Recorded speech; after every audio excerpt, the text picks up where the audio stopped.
number of housing developments to get off the ground. Councillor Patrick McGowan claims a number of developments in the pipeline in Stranorlar area, but minor issues are resulting in delays. He believes there needs to be a joined-up approach in order to get projects over the line. I've asked several months ago, and I'm asking again, for all the services in the council to come together as a team, planning, roads, housing, to come together and sort out, to me, what should be a minor enough issue. The land is zoned, it's been zoned for years. It's just linking up the service. It's a very, very small length of footpath that I'm talking about. It's actually a very minor detail and a greater picture of things, and it should have been sorted out, and asking them to expedite it. And now to weather. Rain will clear northwards during the morning and it will become drier for a time with patches of drizzle. Mild and highest temperatures of 12 to 13 degrees and a moderate to fresh southerly breeze. That's all for now. We'll be back again with the news at 10 o'clock. And until then, good morning.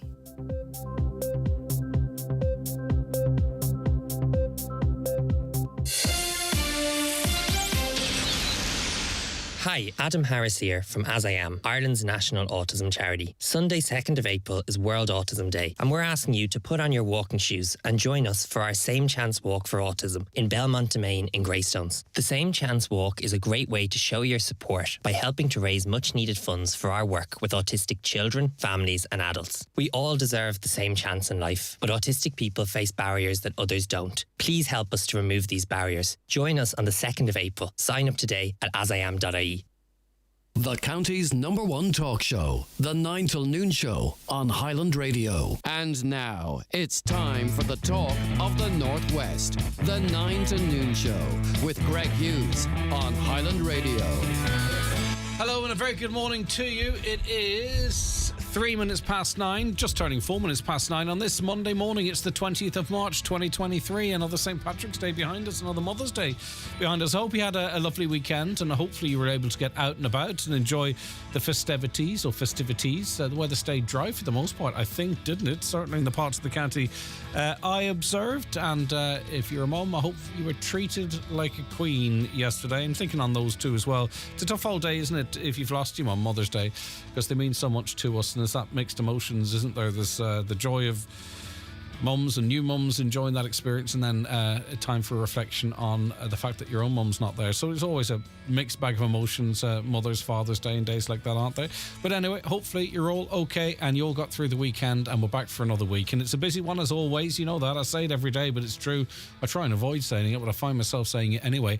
We want you involved in all the conversations though, and to raise your own. Anything you want to talk about, 086 60 25,000. That's the WhatsApp and text number, 086 60 25,000. Or you can call us too, don't you know, on 07491 25,000. Caroline and Anya taking your calls this Monday morning. And if you're an emailer, you prefer to give us an email, we'll send it off to comments@highlandradio.com. And as always, I invite you, if you want to switch on your smart TV, your Fire Stick, watch us on YouTube. We broadcast every day, 3 hours a day, 5 days a week on YouTube, Highland Radio Ireland, and across our Facebook pages. And more of you watch 1 million minutes live every single month, which is fantastic. And we really do appreciate this support on that platform. It's just to give everyone who wants to engage in the show an opportunity to do so. But of course you can comment on our socials as well, as Michael has already. Good morning, Michael. Thanks for the nice wishes. Right, let's look at the papers this morning. Lots of sport, as you can imagine. What a mixed bag of sport it was, depending on what you were interested in. Donegal, the inevitable for me yesterday anyway, against Mayo. Disappointing, wasn't it? What next? And then you've got that old Jim McGuinness story rumbling in the background and what have you. It's a tough old time for now anyway. Things might change heading into the summer. Brendan Devaney, of course, is joining us to preview his DL Debate podcast, and we'll run a few things past him too as well. If you've any comments, 086 or questions, 086 60 25,000. But if you're a rugby fan, wow, Six Nations Grand Slam double. The seniors, of course, the regular team, and the under-20s. So not only are things really good now, and what an achievement it is for a country of our size to be the best in the world, and the best, consistently good, but the best. And then to have a new crop of young players coming through, it bodes well for the future too. It really is remarkable when you think such a significant sport for us to be so good at it. I think lots of people maybe, I was going to say lots of people went into that game yesterday thinking, oh boy, they're going to ruin this for us, aren't they? We're going to ruin that part. But I think there was more confidence this time that a lot of people didn't have that niggling doubt in the back of their mind. But brilliant performance, brilliant weekend of sport too. And it's depending what soccer team you support, a mixed all bag. Finn Hawks got their first win of the season. I think great things are happening there, a bit of consistency this year, picking up the first win on the road, I believe. And just the right people seem to be behind that club at the moment, and huge support from fans in terms of ticket sales on the day and season tickets. So the future seems to be bright there as well. All right, back to news anyway. The Dairy People Donegal News this morning. A senior IFA official in Donegal says a potato shortage and job losses could be on the way unless there's an urgent intervention to help the farming sector. Farmers met in Dublin recently to discuss ways to keep the industry afloat. But with land rental, fertiliser, fuel and storage costs at an all-time high, fears are mounting that many potato growers could be forced out of business. Donegal Logue is Donegal's IFA potato chairman and said farmers will have big decisions to make in the coming months. If you have an insight into that, are you a potato farmer on the fence? Let us know. 086 60 25,000. The Dairy News this morning. The register of properties affected by defective concrete products and blocks established by Derry City and Strabane District Council should not be restricted to the minerals mica, pyrite and pyrrhotite, according to a member of Donegal County Council. Councillor Frank McBurty, himself an affected homeowner, said it was vital Derry City and Strabane District Council's definition be widened to include all deleterious materials and all reactive sulfide minerals. Let's turn our attentions to the nationals now, and this eviction ban story. I think this is going to be a big problem for the government. It already is, but a lot of people are going to have to make a decision in a couple of votes in the Dáil in the coming weeks. We'll read on here in the Irish Times. Sinn Féin is considering another motion on the eviction ban before it expires at the end of the month as the opposition seeks to maximise pressure on the government. The Dáil's already set to debate a Sinn Féin motion on extending the ban this week, which now looks to be the first in a attritional series of votes which will test the government's majority and resolve under sustained criticism. It will test too, really, how independent independents are. I think a lot of people would vote independent with the view that sometimes they'll support the government, sometimes that they won't, but they'll hold the government to account. They're an independent voice, not aligned to politics. But some independents, not all, some independents are not. They can be, I was going to say bought but that has connotations. They might be bought, if you know what I mean, investment in their area or what have you, and support the government. But this is one of those issues where those resolves will be tested. I can just see the government wobbling on this, realising that they may well lose this vote and saying we're going to reverse that decision for 6 months and spend the next 6 months ramping up all other plans. I just don't see how they can get through the Dáil on this one, to be honest with you. Yesterday, the Labour Party said it would put down a motion of no confidence in government before the end of the month if it did not change course. Sinn Féin's housing spokesperson Owen O'Brien said it had a slot in private members' time on Tuesday week and was considering all options for that, with a decision to be made later this week. Sinn Féin would really need to win one of those, though, because they keep failing and it doesn't seem to get the traction that maybe they might hope. Focus will also now shift to independent TDs, especially those who usually support the government. The regional group, including TDs who regularly vote with the government, such as Kildare South Cathal Barry and Tipperary's Michael Lowry, is assessing its options. There's a lot of independents undecided as to how they'll vote and what they'll do, and we'll make a decision after we've finalised our amendment, Mr Lowry said. But how can independents vote in favour of the government, for example, if members of the government will not be voting with the government? And that is exactly the case, because Green Party's Nessa Hourihan Horrigan. I always struggle to pronounce her name. My apologies. I'll get it correct by the time I read through this article because it would come to me. She says she is going to vote with Sinn Féin on the eviction ban. Tougher sanctions loom for Green Party rebel Nessa Horrigan, who has said she will vote against the government in a Sinn Féin motion on extending the eviction ban. This is despite her previous comments that voting with an opposition motion would not actually reverse the end to the eviction ban. Green Party TDs and senators will meet tonight to consider the Sinn Féin motion, which will be voted on in the Dáil tomorrow. There have been suggestions Ms Horgan could see tougher sanctions from the parties, as it will be the third time she's voted against the government. Last week, Sinn Féin approached all independent and opposition TDs on the vote.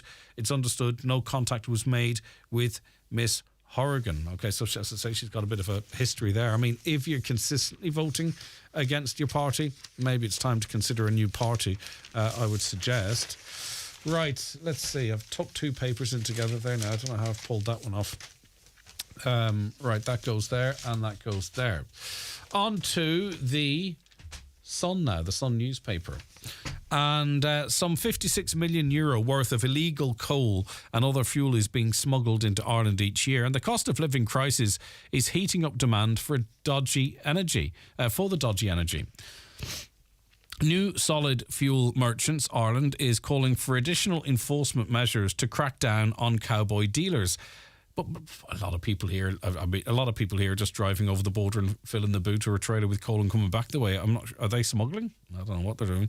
SFMI said the smuggled solid fuels are being sold online via social media and door to door. Smugglers are increasingly bringing solid fuels such as coal across the border from Northern Ireland, where VAT is charged at a lower rate and there is no carbon tax in place. It said an estimated 100,000 tonnes of coal with a retail value of €56 million were being smuggled, resulting in a total loss of VAT and carbon tax of 16.2 million to the Irish purse. Now, I don't want to be too predictable in this, right? But it's very handy if you live around most parts of this county to nip across the border, and a lot of the premises are very well laid out. It's almost like getting a McDonald's, picking up coal, getting that coal and bringing it in. And then people say, well, it's the wrong thing to do. Of course it's the wrong thing to do for people in terms of coal suppliers that have to adhere to very stringent laws in this country. Of course, I have great sympathy for them. But again, if you were minded to not do it because of the environment, you might think, well, it goes back to our conversation on Friday about Eamon Ryan flying around the world in business class in a jet. And you might say, well, stuff it, why should I not just nip across the border and get some coal? Now, as I say, I do understand that has an impact on businesses in the Republic of Ireland who have to adhere to certain rules and regulations, very stringent ones. But if it's only the government you're worried about, you would go, you know what, I'm going to do it because they're doing it, so why shouldn't I? I'm not condoning or condemning, by the way. I'm just laying it out as the way we would talk if we weren't on the radio. You know, we'd just have a frank conversation, wouldn't we? And that's what we like to do here. The Irish Star this morning, Russian President Vladimir Putin made a surprise visit to the occupied port city of Mariupol over the weekend, state news agencies reported. The visits came days after the International Criminal Court issued an arrest warrant for the Russian leader, accusing him of war crimes. The trip to Mariupol was the first trip for the president to the Ukraine territory that Moscow illegally annexed in September. Mariupol became a symbol of defiance after outgunned and outmanned Ukrainian forces held out in a steel mill there for nearly 3 months before Moscow finally took control of it in May. They surrendered and they were due to be tried and probably executed, but they escaped that because of a prisoner swap deal. But this comes, there's awful lot going on in the world at the moment in terms of what's happening in Russia, and I wouldn't say it's not easy not to be worried about it, because, well, let's start with what's happening. There is a war between, and we talked about this proxy war. I didn't really hear that phrase used much before. We used it on this programme a couple of months after this war started, between Russia and the West. Now we've got President Xi of China going over to visit Vladimir Putin in Russia, which is pretty important, I think. They have their own issues with America, particularly over Taiwan and what have you. You've got Vladimir Putin looking to build allies, a new world order kind of, between the Chinese, some South African countries, South American countries, you know, really quite significant groups of people. And then there's this war of attrition that's going on that has led to a shortage of firepower, really effectively. Europe is running out of weapons to supply Ukraine, and they're having to bring in special measures to try and up the manufacturing of them. It's the West's position, really, that seems to be weakening here. So hopefully maybe the Chinese president can talk some sense into all of them because we don't need this escalating any further than it already is. It's horrific what's happening at the moment in terms of the loss of life, and for what. Finally, you've got to hand it to Elon Musk. He knows how to get publicity, and he knows who to poke in order to get it, because Twitter has started auto-replying to media queries with a poo emoji. You might be familiar with that emoji. It's got eyes and a mouth, but it is, to all intents and purposes, a pile of poo. Owner Elon Musk announced the new strategy in a tweet yesterday morning after a Times of London journalist complained this was the response she had received to a question. Musk did not explain the reasoning behind the bizarre stance. The Irish government here last year criticised Twitter's treatment of Irish employees after 140 Dublin-based staff were made redundant. But Elon Musk is in a war with mainstream media. He's of that an opinion, and this is perfect, right? Because the media sends press releases to Twitter, probably trying to get some on the record response to a critical story of Twitter that they might have, and in return they're sent a poo. And they don't ignore it. They write about it. They say, "Oh, this is disgraceful. Elon Musk, this is how he treats us." And it's a double win for Elon Musk, because then people who have a distrust and a dislike of the mainstream media go, well, fair play to you, Elon. So it's a win-win. It's a two-fingered salute to the press, and then he gets to stick up another two fingers as they cry about their treatment. You got to hand it to him. He does know how to market, all right? And he's forcing those that dislike him to give him further publicity. That's how you do it, folks. All right, let's take a break. Our first guest on the show is coming up just around the corner. The newspapers are courtesy of Kelly Centra Mountaintop Letterkenny, the 2022 C-Store National Off-Licence of the Year. The 9 till noon show is brought to you by Letterkenny Credit Union, offering low-rate car loans with fast approval. Apply online at letterkennycu.ie or in office today. I've lost my car keys, lost my car once in a multi-storey, lost my patience, my hair, lost that a while back. But this week, I found things I thought had gone forever. The crackle of needle on vinyl, leaves crunching. I found them all at Specsavers. I got free hearing aids with PRSI, and now those sounds are back. So's my joie de vivre. Still can't find those keys, though. Book a free hearing test today. Terms and conditions apply. See our website for details. Sheridan Security, now introducing zero-wire smart alarm systems. Zero wire, zero mess, and a real peace of mind. With a simple press of a button, your alarm can be set or unset, or download the free app and control it from your phone. Call us today on 074 912 6025 and get your alarm from €299. Stay local, stay safe, and protect what you value most with Sheridan Security Systems. Clarins Gift of Beauty promotion is now on McElhenney's. Purchase 2 or more Clarins products, one to be a moisturiser or serum, and receive a choice of 4 free beauty treats and a gorgeous beauty bag. Available until March 25th. 1 gift per customer while stocks last. Gift may vary.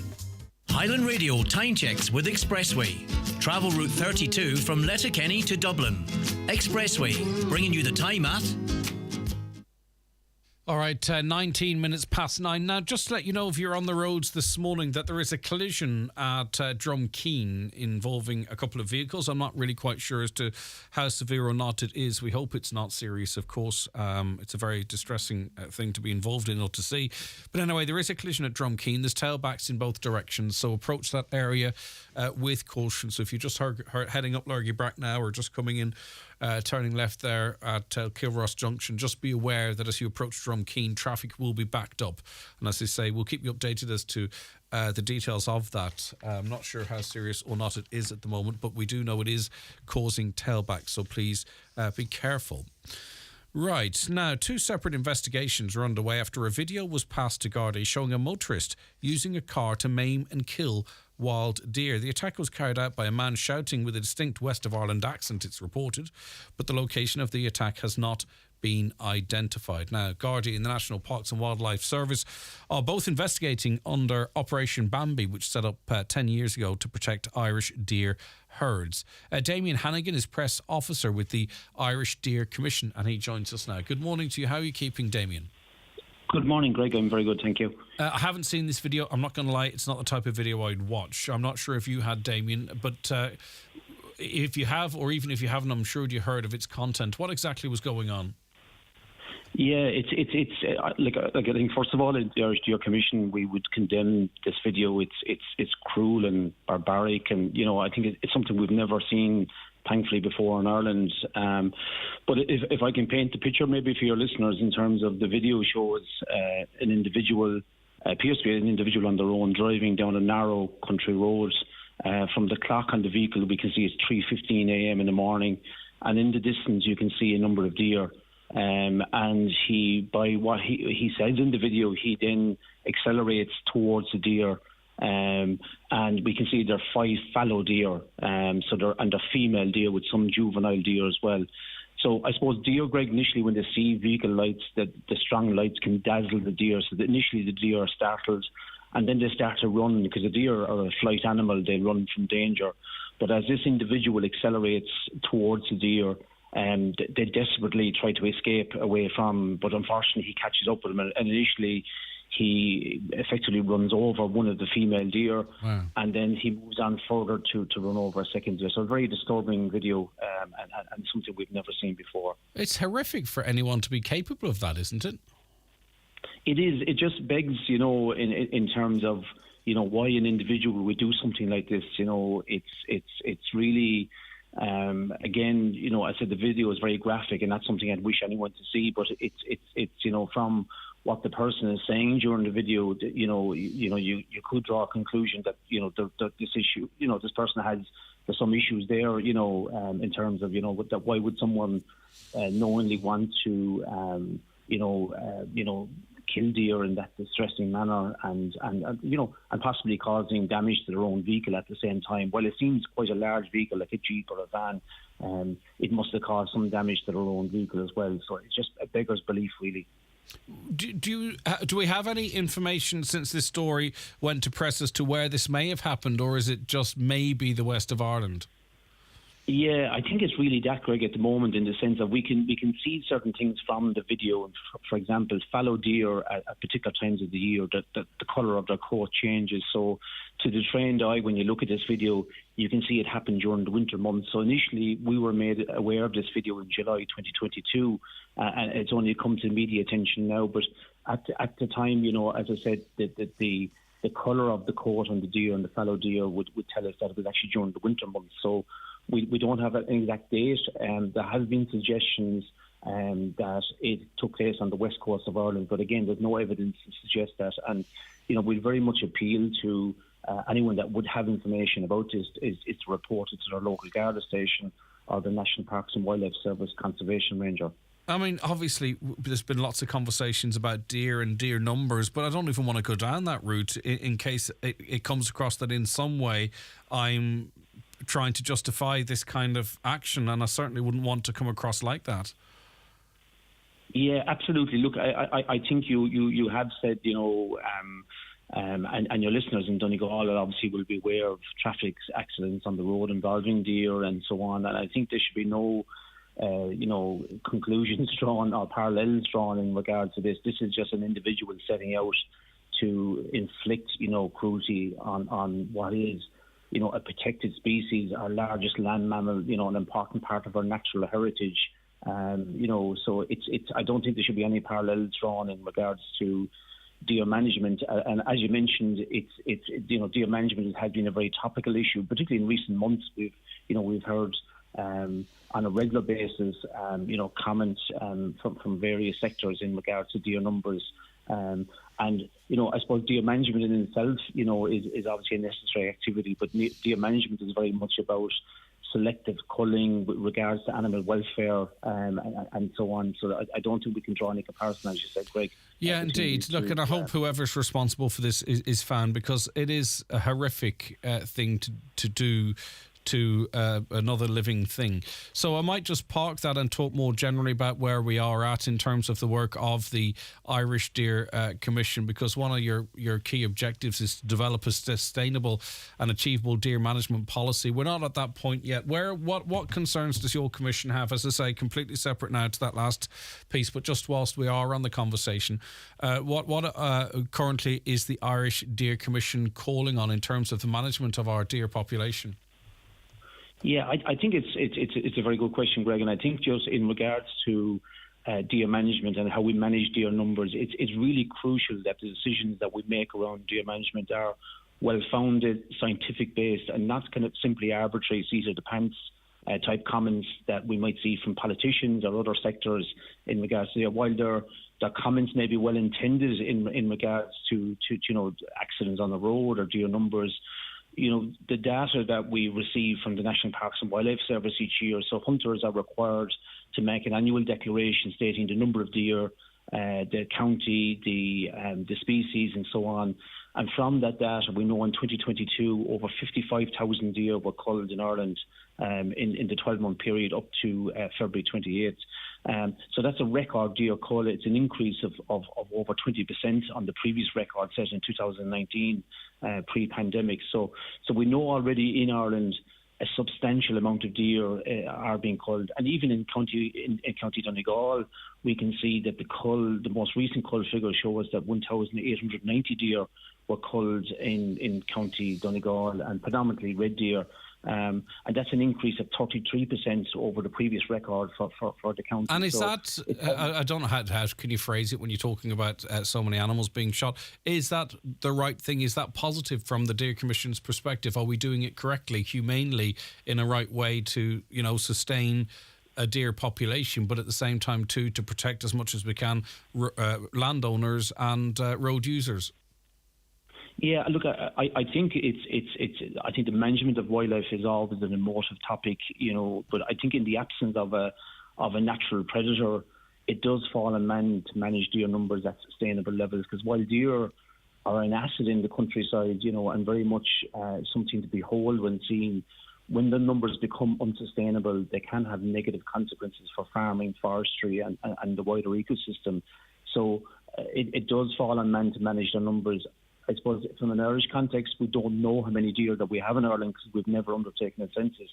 So as to the fact, are we culling too many, not enough, or, it's really unknown at this stage. So there is a process currently underway in regards to a national consultation has just completed in recent weeks in regards to getting the views of different stakeholders in regards to deer management. There's a couple of things though, like the things that confuses me about this, and I won't hold you much longer, Damien, is we don't really know. We don't know the deer population in this country. I don't think there's ever been a census or any proper assessment of that. And then also we don't know how many deer outside of the numbers that you have were illegally killed.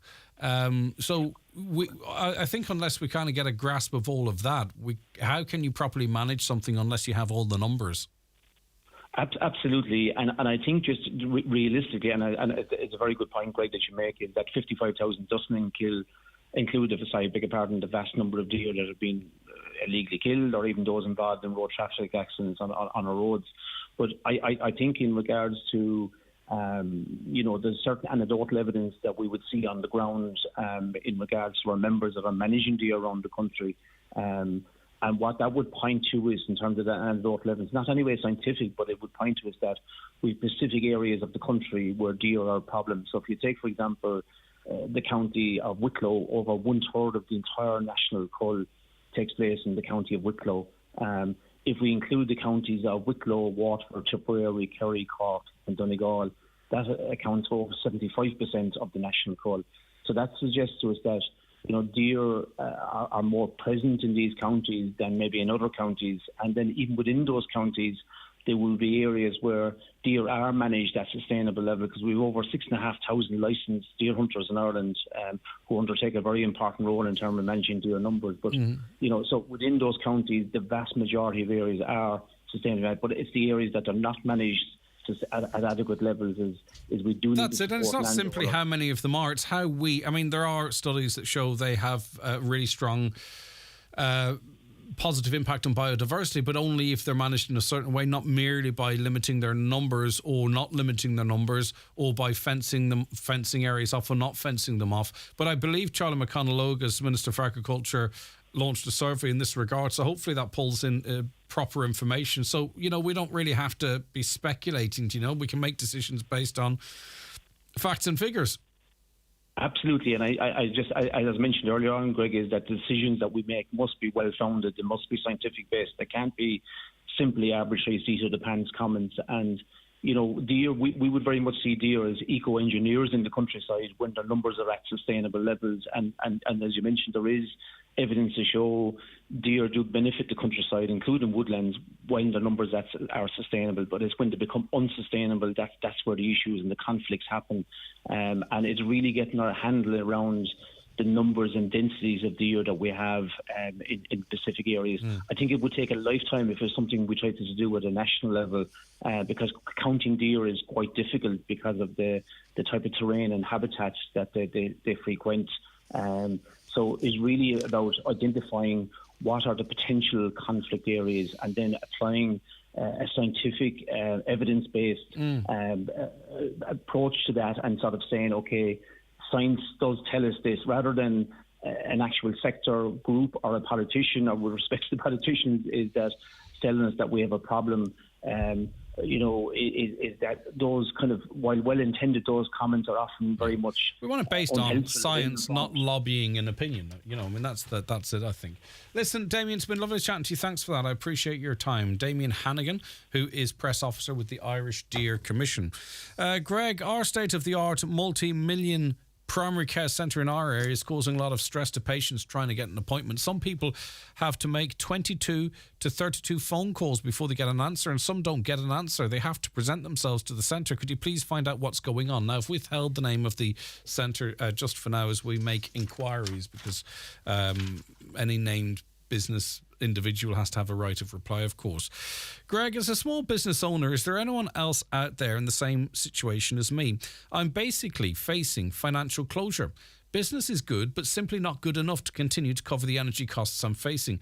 If I increase my prices, people will simply go elsewhere, so I'll face closure anyway. I can no longer continue to put my savings into staying open. What's happening to this country? Well, look at... It's worrying if you feel you have to pump savings into a business. That business is failing and it's sucking your resources. I would try increasing your prices and trust your customers, maybe. I think people understand. Explain, I'm having to increase my prices because of so-and-so, but maybe the increases is so much that you couldn't enjoy the support of your customers. It's a horrible situation that you're in, and I'm really sorry that you are in that situation, because obviously that leads to stress and anxiety and sleepless nights, and I hope you find a pathway to either exit the business and retain some of your savings, or to maybe adjust your prices and continue to survive until things improve. Does anyone have or use DCI fuel cards? I've been with them a number of years. I got an email yesterday to say, as from the 13th of January 2024, my weekly rate will be 147 plus VAT, which makes it 181 per litre. It's currently 163. No, that must be 13th of... Couldn't be 13th of January 2024. I don't know. Maybe do they have a set price? Do they buy in advance? I don't know. But anyway, it's currently 163 at the pump. So where's the advantage in having one of these cards at those rates? I don't understand how that works, to be honest with you. I don't know how any... are you sure it was a legitimate email? How could a business set fuel rates at 13th of January 2024? Maybe that's how that business works. I'm not sure. I'm sorry. Someone out there knows the answer to that. What is the benefit in paying over the odds for diesel? I don't see any, really. We were talking last week too about the need for a burial ground, a new burial site for people of all denominations and none. And off the back of that, a caller texted us to say he'd like to be buried on his own private ground. Is there any law against it, or what's the procedure? Now, there was high-profile cases in this county in the past of people that wished to do that. I am not really quite sure. Wouldn't it be nice if you could be buried in a field that you have, under a tree that you liked or something along those lines? But presumably it's not allowed, is it? Anyone know what the situation is by law now? 086 60 25,000. Can you be buried on your own private ground? I presume you can get some sort of a cert to do it, can you? I don't know. These are questions. If you can, what's the procedure? Maybe you've lost a loved one, and I'm sorry if you have, but maybe you have an insight into that and how all that works. Okay. Right, we are going to be back very shortly with our next guest. Stay where you are. Watch the show live now on YouTube, Facebook, and at highlandradio.com. The 9 till noon show is brought to you by Letterkenny Credit Union, with monster loans available up to €60,000 for all occasions. Visit letterkennycu.ie. What does Ireland's future look like? At ESB, we invest over €1 billion every year to ensure it's a future powered by clean, affordable energy. That's €1 billion to fund projects that will move Ireland towards energy independence, harnessing our natural resources to bring clean, renewable electricity into more areas of our lives so that we can enjoy a reliable supply of homegrown energy long into the future. ESB. Invested in Ireland. Find out more at esb.ie. Is the appearance of your staff important to your business? It's the first point of contact for customers when entering your premises. At C&M Embroidery in Letterkenny, they have a huge range of clothing covering all areas of the workplace. It's widely known that customers warm to and trust employees that present themselves well. Have your company name embroidered or printed on all your work uniforms. Contact C&M Embroidery on 07491 28097 and get your staff looking their best. It's Century Cinema's 86th birthday on the 26th of March. To celebrate, all cinema tickets all day will be €5 each. Tickets go on sale from Tuesday the 21st of March at Century Complex and online at centurycinemas.ie. Visit Century Cinemas on Sunday the 26th of March to avail of this exciting offer. Terms and conditions apply. Don't miss the Clanry Hotel's Country Weekend, Friday 24th to Sunday 26th of March, featuring Jimmy Buckley, Robert Mazzell, Kieran Rosny, Eamon Jackson, Olivia Douglas, Brian Kerrigan and Mick Flavin. Pay at the door, €20 Friday and Saturday and €10 on Sunday afternoon. Overnight packages available. Call the Clanry Hotel on 9124369. Now, just in relation to that road traffic collision at Drumkeen, a two-vehicle road traffic collision, it was on the N13 at Drumkeen, as I mentioned. It happened at 8:30 this morning. Traffic is moving a little bit more freely now. There were traffic delays, but thankfully no injuries were reported. So obviously a stressful time for those involved, but thankfully no injuries being reported by An Garda Síochána. Now, alarms being expressed at the failure of the Department of Health to engage in consultation over the planned rollout of publicly funded IVF. The National Infertility Service Information Group says it's causing immense stress for men and women who are planning to start a family. The provision of free IVF was confirmed in the budget last year and is due to start in September. Now, Katrina Fitzpatrick is of the National Infertility Service Information Group. This is worrying. I mean, if you are going to be introducing legislation, it's just around the corner. You need to be consulting and engaging and giving information to those that are best placed to sort of have a positive input, and that would be a group like yours, Katrina. There's been little or no interaction, has there? Good morning, Greg, and thanks for taking the time to discuss this topic. That's true. We were really pleased that public funding for IVF was announced in the budget last year. We're the only country in Europe that doesn't provide any funding for fertility services. We're a complete outlier in that regard. Pretty much every other country in Europe, and particularly those that we would benchmark ourselves against, would provide this funding and this service for people. Like the WHO defines infertility as a disease. So for any other disease in this country, you would go to, your hospital, your GP, your local provider of a service, and you will get treatment. And that's not the case for people facing fertility issues in Ireland. So we're a total outlier in that regard. In fairness, it's in the programme for government, and there has been a lot of commitment from government in relation to rectifying this, and €10 million was announced as part of the budget last year to kick off in September. And while that's really welcome, like fertility is a really complex area, and we're the only charity that actually provides services. So we provide a helpline, web chat and support meetings. We've been involved in this area for 25 years. So we have like a wealth of knowledge in relation to what patients are going through, what issues people face, and we really want to be part of the consultation that the department, with the Department of Health. What we really don't want to happen is, next August, we're told, come in and here's what we're going to do, and there's something that's 95% kind of baked at that stage that we're expected to endorse. And we don't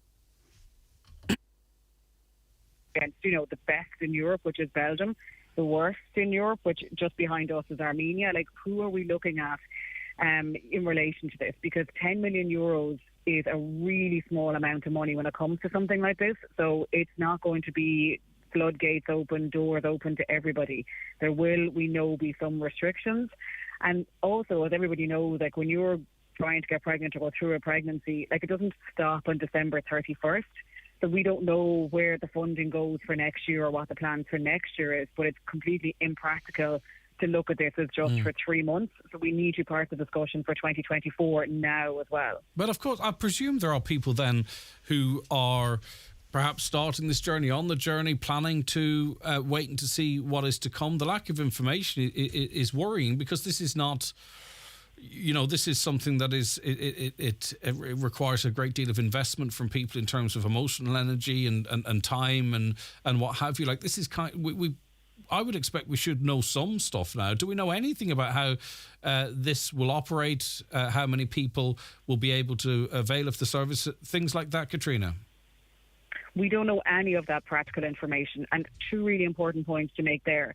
Like, you're 100% right. Yes, it's a huge investment from people emotionally and mentally, but also, like, economically. It's around €6,000 for a cycle of IVF. And what we are starting to get in emails and requests from people that we didn't really get up to now was talk about, the cost of living crisis is eating into my savings, into my income. Now we're wondering, will we put off our treatment? And the huge issue, and like, I'm not a medic, but any person involved in this on the medical side will tell you, is time when it comes to fertility is absolutely crucial. It's the number one thing. Don't waste time. Don't put it off. So all we can do is say to people, no, we have no information as to whether you would qualify or not. Go back to your medical professional. Don't spend any more time, waiting on something that we have no information on. Get your advice from your medical professional. But, it's really difficult for people who are looking at this thinking, but in 6 months' time, would I have qualified, and taking a chance? Like, taking a chance and starting a family is a really serious thing to take a chance on, and it needs to be looked at that. Like, other countries put in limitations, like, what age you are, do you have other children, sometimes they look at people's BMI, and it also, they look at things like, are you entitled to a cycle, or is it for a pregnancy? So you could have maybe a number of failed cycles, but would you be, are they going to count it by cycles or by pregnancies? And some countries, only allow couples. Some countries, fund single people. So, we need to have these discussions with the department, to kind of see what are they looking at. And we need to give them our experience in this. And there's other groups, there's brilliant groups like LGBT Ireland and Equality for Children, and lots of other groups need to be part of this discussion. But it can't be done in a kind of a silo in an office that you take 10 million and you split it up, whatever way. There needs to be a realistic, practical discussion with groups like ourselves to tell them our experience on the ground and to get a sense of what they are looking at for this year, but also for the following years. It's completely impractical that we'd only look at it in a 3-month silo anyway. But do you get the impression that they are still fully committed to September? We have been told that they are, and we haven't been told any different. Right. And I think the more we get out there and talk about it, and the more shows like yourself, which we really appreciate, talk about it as well, the more it holds them to account for that. You see, the thing that would concern me is that this should be really positive. They should be publishing information on this all the while, spinning it left, right and centre, because, it's not often you can announce something new and that would be, warmly received when you're in politics and in health.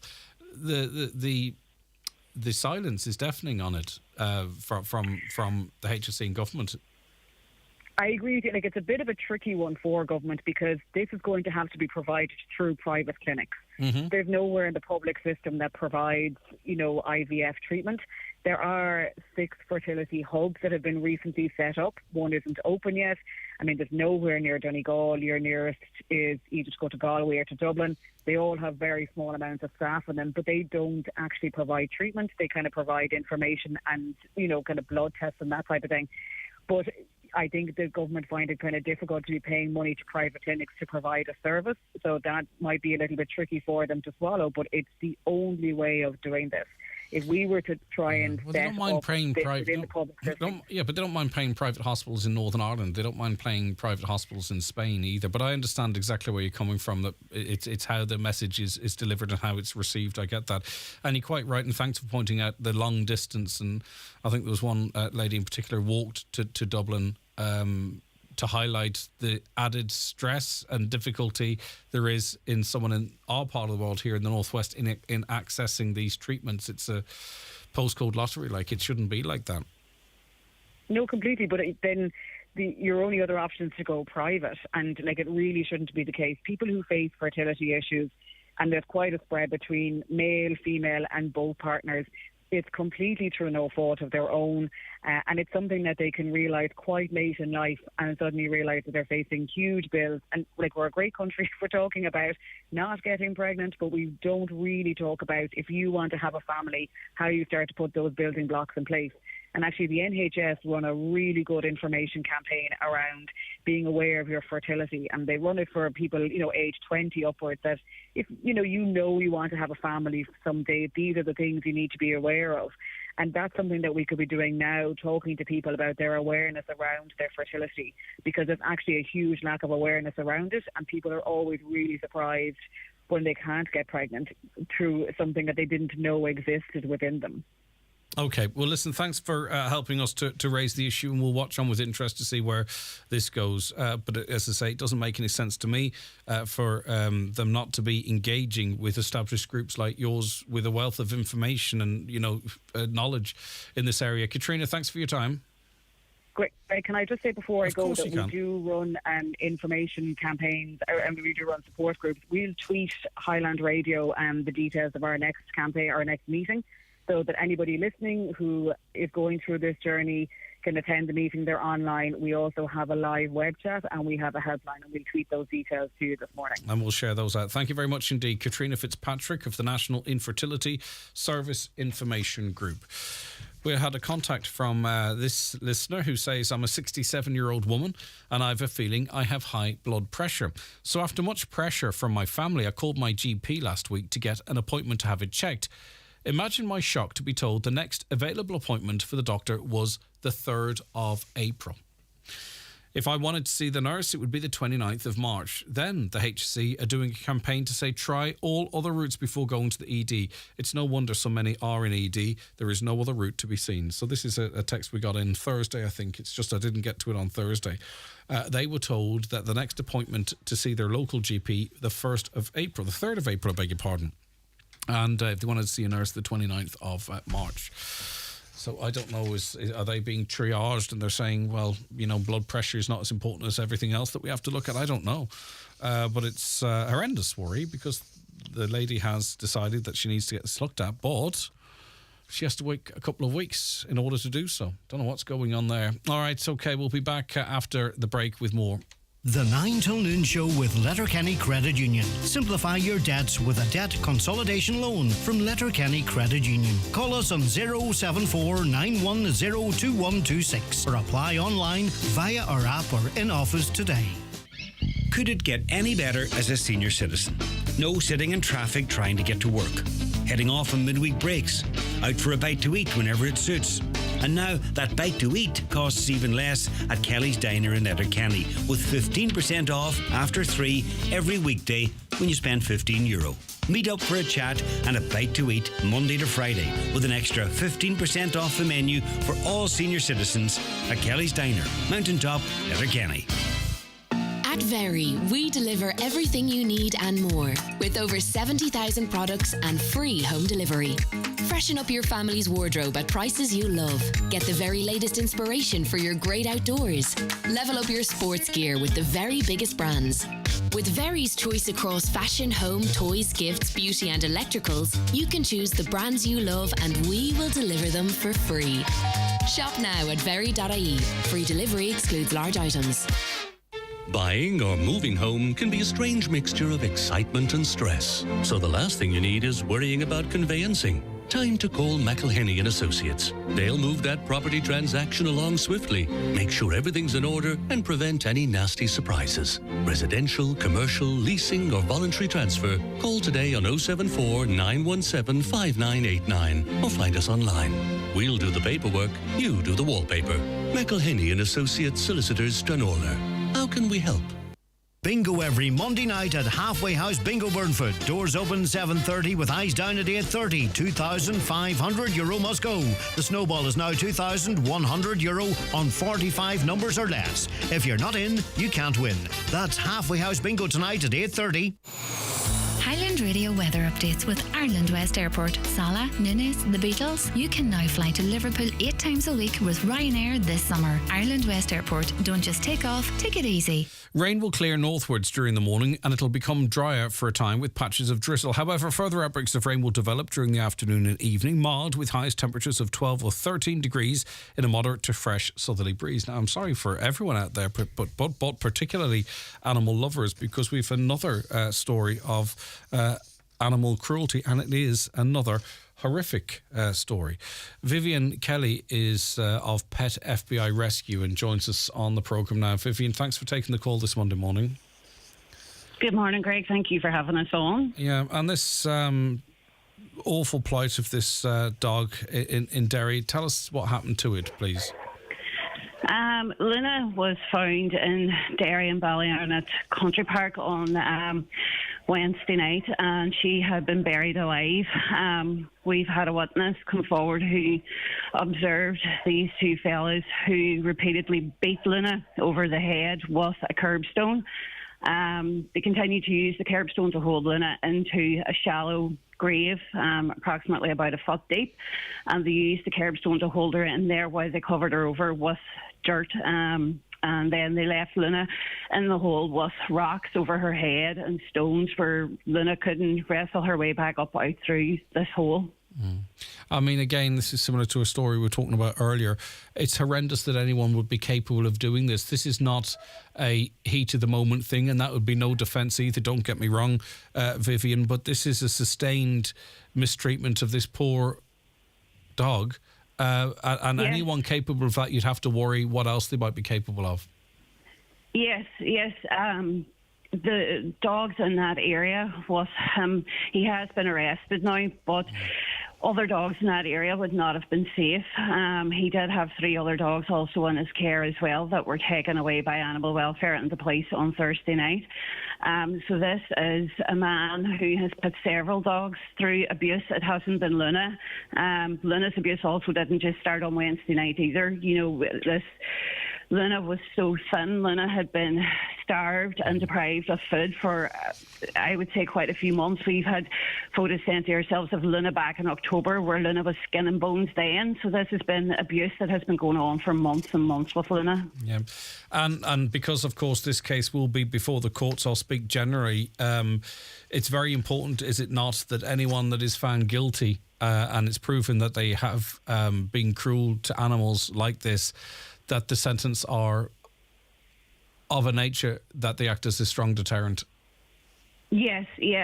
The sentence for this abuse needs to fit the crime as well for what Luna has been through. It has been a barbaric attack on Luna, and it's something that needs to become down heavy upon with the law and to send out a message to other people, that this will not be tolerated, that, the sentence needs to fit and be suited to what they have put Luna through. It has been a barbaric attack. It has been traumatic on Luna, what she's been through.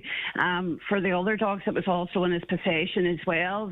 There's been months of abuse going on with them too, and this really, really needs to become down on heavy upon. Yeah, more generally speaking, a few agencies reporting an increase in the number of animals being abandoned, attributing it to the cost of living crisis. Maybe they were animals that were taken on during lockdowns or what have you as well. Is this something you're seeing, something you're concerned about, Vivian? There is a lot more animals now because of the cost of living. Yeah, certainly. And with a lot of people now going back into the office as well, we are finding a lot of dogs coming through the rescue centre now that people don't have the time for anymore because, they did through lockdown when they were working from home, and everyone is back in the office again now, so that time isn't as freely there anymore to, give dogs what they need. So, yeah, we're finding it's a lot of young dogs now under the age of 3 that are coming into our care, and it certainly is to do with the height of sales over lockdown. Right, okay.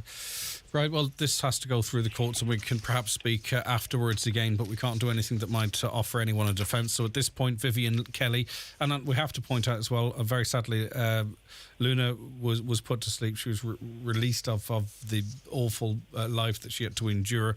And as I say, sorry for upsetting people, but we have to talk about these things so they're called out and people spot things that they reported and it's not allowed to happen.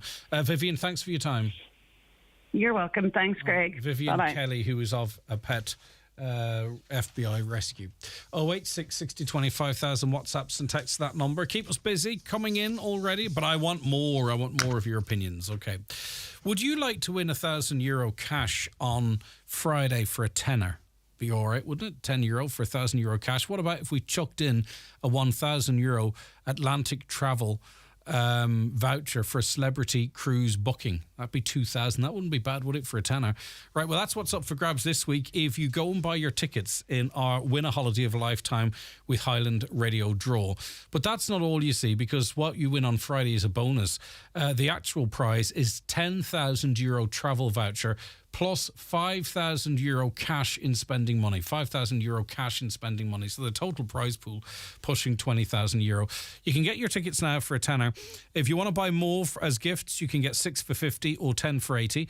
You go onto our website, highlandradio.com and highlandradio.com and click on Win a Holiday and answer a simple question. Then you choose what tickets you want. But as I say, you could win €1,000 cash on Friday. On top of that, €1,000 of a celebrity cruise voucher to go towards your next cruise or maybe to take you on your first cruise. And that's just the bonus. The big prize is €10,000 of a travel voucher with €5,000 spending money. So if you are inclined to enter this competition, I'd suggest you do it sooner rather than later because then you are in for a chance to win those great prizes on Friday, plus the big prize. €5,000 in cash, €10,000 travel voucher, or for just a tenner, if you have the spare tenner and you can afford it, of course, you can go onto our website, highlandradio.com. If you want to buy gifts for people, 6 for 50, 10 for 80, or you can buy them for yourself and put your names on them. It all depends on your disposable, doesn't it? So get on our website. If you don't want to use the website, by the way, and it's very, very simple, it's very, very safe, and it's very, very secure. But if you don't buy stuff online, give us a call right now on 07491 25,000. But please be sure, if you're going to get a ticket, get it before Friday, and that means you're in for all of those prizes. And it's all people, local people that win them as well. And we do look forward to announcing the winners on Friday, and then the winner a little bit later on for the €10,000 voucher, €5,000 spending money. And just to remind you, by the way, you can go back and forwards from Portugal 7 or 8 times probably on that €10,000 voucher. Or you can go on one big marquee holiday. It's up to you. It's yours to dip in and out of as you see fit. Right, back with more after the news and obituary notices. The 9 till noon show is brought to you by Letterkenny Credit Union. Digital loans now available. Apply online or via our app today and get your loan transferred directly to your current account. The world is getting a little more. But maybe more could mean something else. More means more proactive green energy solutions. More means more wind turbines and more recycling. More means more biodiversity and more energy storage. More means more hydrogen and more solar farms, because more clean energy means more efficient living, means more thriving communities, means more energy autonomy. That's why we're more than Mona. Learn more at morethanmona.ie. Board Mona. Are you building a new home or renovating? Here at McDade's Bathroom Plumbing and Tiles Buncrana, we have a wide selection of high-quality bathroom fixtures and tiles and expert plumbing services. We make the process easy and stress-free. We understand the importance of staying within budget, which is why we offer competitive pricing and financing options to make your bathroom renovation more affordable. McDade's Bathroom Plumbing and Tiles Buncrana. Our team of experts will help you every step of the way. Bluebird Care are looking for you. Bluebird Care are currently seeking carers and nurses to join their ever-expanding team. Immediate starts for carers in all parts of the county, especially Letterkenny, Inishowen and Donegal Town. Bluebird Care are also looking for registered general nurses for day and nighttime 12-hour shifts. Contact Bluebird Care on 07491 9562 or bluebirdcare.ie and bring care home.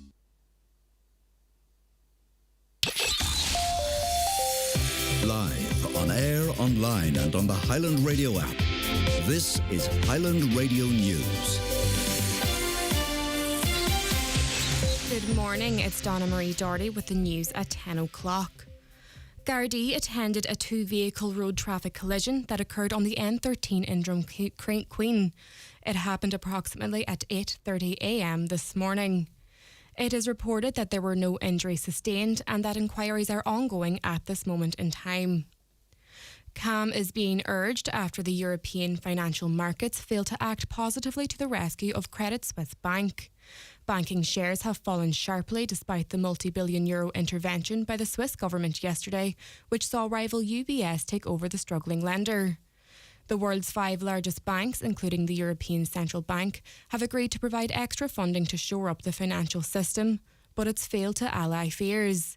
However, Sunday Times business editor Brian Carey says that while banks may be in trouble, it's not a repeat of the global banking collapse in the late 2000s. Maybe not the same thing as what happened in 2008, where you had like this massive systemic problem with subprime loans, which leaked into the entire banking system. We've had this period of very loose monetary policy where we very low or near zero interest rates, and then this very sharp and violent change to tight monetary policy. And that obviously is having massive implications. Road safety experts attached to the Donegal Road Design Office are examining a junction in the middle of Kilmacrennan. This follows a number of collisions in recent years, one of which was recently the subject of several social media posts. The issue was raised at a meeting of Letterkenny Milford Municipal District this week by councillors Michael McBride and John O'Donnell, both of whom said the junction is particularly problematic with cars coming from the Trenta direction. The road intersects at the N56 just past St Columba's Church before going on to Milford. Councillor McBride said at the very least there needs to be a flashing warning light of lights close to the church. Most people have seen recently the footage on Facebook of an accident that took place there where a car came from the Trenta side, from the Chapel Car Park, didn't stop, had another car, and this is the 4th time to my knowledge that has happened, maybe in the last 8 or 10 years. Get new signage up there. In my opinion, that's flashing signage, stop signs on the road into that junction, because the signage is there is clearly not working. A car was detected travelling at 137 kilometres per hour in a 100 km per hour zone by the Buncrana Roads Policing Unit. The incident occurred on the N13 over the bank holiday weekend. A fixed charge penalty notice will be issued to the driver, as well as €160 fine and 3 penalty points. Gardaí are urging road users to slow down in order to help save lives. Irish people are among the biggest cocaine users in the world, according to a new UN report. The global study found 1 in every 40 people here reported using cocaine in the previous year. Aoife Cairns reports. The study carried out by the UN Office on Drugs and Crime found that Ireland trails only Spain, the Netherlands and Australia for its use of cocaine. Over 2.4% of the population here admitted to using the drug in the past year, while Australia accounted for the highest use of cocaine in the world at 4.2%. The report raised concerns over the increased demand for the drug in Ireland and whether it'll lead to further violence among criminal gangs. It referenced reports into the violence and intimidation connected with the dealing of cocaine at a community level, and a potential new trend where children as young as 10 are participating in intimidation practices.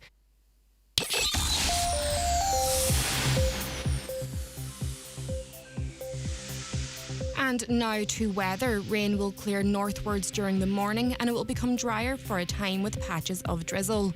Mild with highest temperatures of 12 to 13 degrees in a moderate to fresh southerly breeze. That's all for now. We'll be back again with the news headlines at 11 o'clock. Until then, good morning.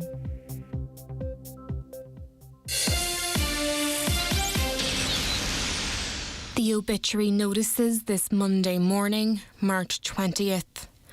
The death has occurred of Celine Kelly, Foxhall, Glenswilly. Funeral Mass tomorrow in St Columba's Church, Glenswilly, with burial afterwards in Kilfeek Cemetery. House strictly private and family flowers only, please. The death has occurred of Michael Connolly, Chapel Road, Dunlow. His remains will be in McGlynn's funeral home from 4 p.m. this evening, with rosary at 9 p.m. Reposing at his home tomorrow from 11 a.m. with rosary at 9 p.m. Funeral on Wednesday at 11 a.m. in St. Crone's Church, Dunlow, with burial afterwards in Mahary Cemetery. House private please from 11 p.m. until 11 a.m. and on the morning of the funeral. The death has taken place of Margaret MacDonald, née Quinn, 14 Delaney Crescent, Strabane, and formerly of Drumquin, reposing at her home today from 12 noon. Funeral leaving her home tomorrow at 9:20 a.m. for Requiem Mass in St Mary's Church, Melmount at 10 a.m. Interment afterwards in the adjoining cemetery. Donations in lieu of flowers please to Mary Curie, care of Quigley Funeral Directors. House private please to family, close friends and neighbours. Family time please from 11 p.m. to 11 a.m. The Requiem Mass can be viewed live via the parish webcam. The death has occurred of Brian McDermott, Ad Moran, Stranorler. Remains are reposing at his late residence. Funeral leaving from there tomorrow at 10:30 a.m. for Requiem Mass in the Church of Mary Immaculate Stranorler at 11 a.m. Interment afterwards in Drumbo Cemetery. Family time please from 10 p.m. until 12 p.m. and on the morning of the funeral please. Donations in lieu of flowers, if so desired, directly to the Donegal Hospice or care of any family member. The Requiem Mass will be streamed live via the parish webcam. The death has occurred of Rita Doherty, 7 Knockalla Drive, Buncrana. Rita's remains will be reposing at her home. Family time please from 11 p.m. to 11 a.m. Removal tomorrow morning at 10:30 a.m. Going to Lakelands Crematorium Cavan for cremation at 2 p.m. House is private on the morning of the funeral. Cremation is for family only. Family flowers only please, donations in lieu of desired to Insight Inish Owen, care of any family member or Murphy Funeral Directors. The death has taken place of Rose Worski, 32 Dr. McGinley Road, Letterkenny. Remains are reposing at the residence of her son Robert and Anne Worski, Ard Drummond, Ramelton. Funeral Mass tomorrow at 11 a.m. in St Eunan's Cathedral, Letterkenny, with burial afterwards in Newleck Cemetery. Funeral Mass can be viewed on churchservices.tv. The death has taken place of Owen McLaughlin, Clunta, Clonmany. Remains are reposing at his late residence. Funeral from there tomorrow at 10:20 a.m, going to St Mary's Church, Clonmany, for 11 a.m. Requiem Mass. Burial is afterwards in the adjoining cemetery. House private please from 10 p.m. to 11 a.m. Family flowers only please, donations in lieu if desired, to Irish Lung Fibrosis Association, care of any family member or Comsky Funeral Directors. The funeral mass can be viewed live on churchservices.tv. The death has taken place of Neil McCallion, Kindroy Head, Glenealy. Funeral mass will take place today at 2 p.m. in St Mary's Church, Bochen, Culdaff, followed by burial in the adjoining cemetery. Neil's funeral mass can be viewed live via the parish website. Family time only from 10 p.m. until 2 p.m. Family flowers only, donations in lieu to Ard Aving Carndunna, care of any family member. The death has occurred of William Morning, Kildare, and formerly of Glenvar. Requiem Mass today at St Joseph's Church, Rathmullen at 11 a.m. Interment afterwards in the adjoining cemetery. For more details, including any family health guidelines for wakes and funerals, please go to highlandradio.com.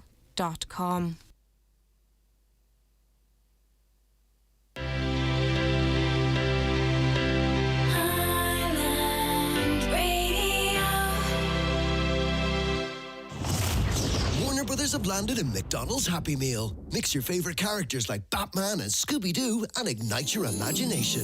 And now get a free World Book Day token with every Happy Meal. Some fun, some food. It's all inside this Happy Meal. Until the 21st of March from 11 a.m. while stocks last. Token valid 16th of February to the 26th of March. Terms apply. Okay, you're very welcome back to the 9 till noon show. Good morning. If you have just joined us, it's good to have you on board for another week. And thanks so much for calling and texting in. Let's get to some of those. I think you need planning permission for a grave. Okay, is it hard to get it, I wonder? I appreciate your feedback, by the way. Another listener says, my wife has broken ribs. Every time she goes over one of those enormous ramps, she's in agony. Surely people being rushed to hospital in severe pain also feel these huge ramps in Letterkenny. Recently, we had relatives with us from Dublin, and they said there are no ramps that bad in Dublin. Please make these ramps less severe. No doubt they're not healthy for our cars either. Okay, I think I might know the ones that you're talking of. Hi, Greg. I was watching the Donegal match yesterday. A lot of players not good enough. How did they get selected for the county? Players should be asked to try out, not selected just because they play for a big club. I and a lot of other people could name players who never get the opportunity to play for their county. Keep up the good work, Eddie Mack. Thanks, Eddie. I particularly given the nature of our sport, its amateur status, and that the players live amongst us. I'm personally not a massive fan of getting down to sort of personal criticism of them, but maybe it's a work in progress. Have you faith that this is the first tentative steps of a successful season for Donegal? I mean, a lot of people that know much more than I do feel Donegal will struggle in Division 2, and they see what's going on around them and other teams flying. I'm not sure how optimistic many might be about the summer ahead. Greg, I had a member of my family at Nowdock at the weekend. They wouldn't accept card payment. It had to be cash. Does anyone know why this is, as we had to go down to the town and get cash from the ATM? So we've put a question in again because it's naming an organisation. We have to give them a right to reply before we name them. I don't know. Was their card machine broken, or do they only accept cash? It's interesting because a lot of people wouldn't be walking around with cash on them. A caller says, I've got 2 houses which I rent out. I did this as a business, an investment for my family in retirement. If it's not making money, you have to sell. And the only people to blame are the government. I pay 52% tax on everything I earn. Even the tenancy board makes me register at €90 a year. It used to be I had to register once. I have 2 very good tenants. Interest rates have increased on the mortgages and those houses, but I have had to take the hit on the increase. I can't pass it on because I know the families can't pay more. In my eyes, the only people forcing me to sell is the government. Now, I get what you're saying, and I really appreciate you texting in, but it is an investment, okay? Now, there are other ways you can invest your money. Is it fair to expect whomever is renting your house to cover your full investment? Because, I mean, obviously, in a pension and anything, you have to contribute, and I'm sure you did. But maybe this is just a period. Can you not hold tight to see how things go into the future, or do you see it, the death knell for this type of business? And it is a business, and I suppose it's like any business, as this listener says, if it's not working, you get out, and that causes its own problems. All right, listen, thanks for the input. I get it. I understand exactly what you're saying. You'd prefer to maintain your investment, your business as you call it. You'd prefer to retain your 2 tenants who it seems you have a good relationship with, but because you're being taxed so high, 52%, in some countries they only pay 8 or 9%. I don't know why the take is so high in this country. It's just not worth it. And this landlord, feels that they're being forced to sell. And the way it's outlined in that text, they are being forced to sell because they have to recoup not their losses as such, but get out whilst there's some money to get out with. Right, okay, let us take a quick break. Our next guest joining us right after. The county's #1 talk show, the 9 till noon show on Highland Radio. It's time for NCBI Bingo on Highland Radio. It's Monday the 20th of March. You're playing on the green sheet. The reference number is S16. It's game number 12. The numbers are 27, 82, 84, 39, 50, 28, 54, 85, 36, And finally, 22. Phone your claim to 9104833 before 8 tonight, leaving your name, contact number and the name of the shop where you purchased your book, and we'll call you back the next working day. Get all your NCBI bingo information at highlandradio.com. Save hundreds of euros on custom charges shopping online with Space Hub Dairy. We provide a full virtual office address mailbox service for all your business and personal use. Save your business hundreds, possibly thousands on custom charges with Space Hub Dairy. Call 048 7187 8077 for more details. Don your Irish dancing shoes and head for Foyleside Shopping Centre this St. Patrick's Day. We'll be painting the town green with great fun for all the family. Music, dancing, face painting, balloon modelling and even green candy floss. Catch the famous parade through the city before more entertainment awaits this St. Patrick's Day at Foyleside Shopping Centre. The 9 till noon show with Letterkenny Credit Union, now offering mortgages from 40,000 to 600,000 euro with no hidden fees or transaction charges. Letterkenny Credit Union, 9102127. Highland Radio time checks with Expressway. Travel route 32 from Letterkenny to Dublin. Expressway, bringing you the time at... The time is 16 minutes past 10. You're very welcome back to the 9 till noon show. We welcome onto it now Professor Michaela Black, who's Professor of AI at University Ulster. Good morning to you, Professor. Thanks so much for joining us. Hiya, good morning. It's great to have you with us. Right, now, Aim for Health, artificial intelligent approaches to addressing mental health inequalities in Ireland. There's a public engagement taking place on the 23rd of March. We'll talk about that in a moment, but I'm fascinated by the whole concept. Can you explain it to us a little bit? Yeah, so the Aim for Health project is focusing on a data set that was collected in 2008. It was funded north and south, and work done by Trinity, Ulster and the Department of Agriculture. And they lifted data on 5,000 participants across Ireland. Everything from cognitive function, life and health style, some brain scans, bone scans, etc. And what we're doing now is trying to use that data into an interdisciplinary project. So we're using people from computing, we have some experts from nutrition, and we have some experts from geographical information systems who are trying to analyse this data. And what we're particularly looking at is the impacts of sort of nutrition, lifestyle and genetic, and particularly socioeconomic factors as well on mental health in older adults. So we're really trying to learn a lot more about mental health and try and improve some of the policies around it, and also alleviate some of the fears and put support on where it's needed. So we're trying to learn as much about this by incorporating these really new novel techniques to see what we can learn from that existing data set. Yeah, and can you give an example as to how some of these techniques get us to where we want to be? Yeah, so if you think about it, the ML that we're using under artificial intelligence is analysing this data, it's looking for patterns in it. And inside that, we also have experts who are adding socioeconomic data. So we're looking at, well, are the patterns that we learn about people in certain counties, are they different to people and patterns that we learn in other counties? So we might find that certain services in one county is working and where they're not available in others, that's having a direct impact. And particularly where you have different deprivations across those. It's key sort of risk factors around mental health. So things we're looking at the minute is we're finding particular interest is one of the things that's coming up as an indicator is when people left school or when did they first leave education. Also some measurements around cognitive function, and a particular measure that they use is time to get up and go. So how long does it take somebody to be able to get up from their chair to a standing position?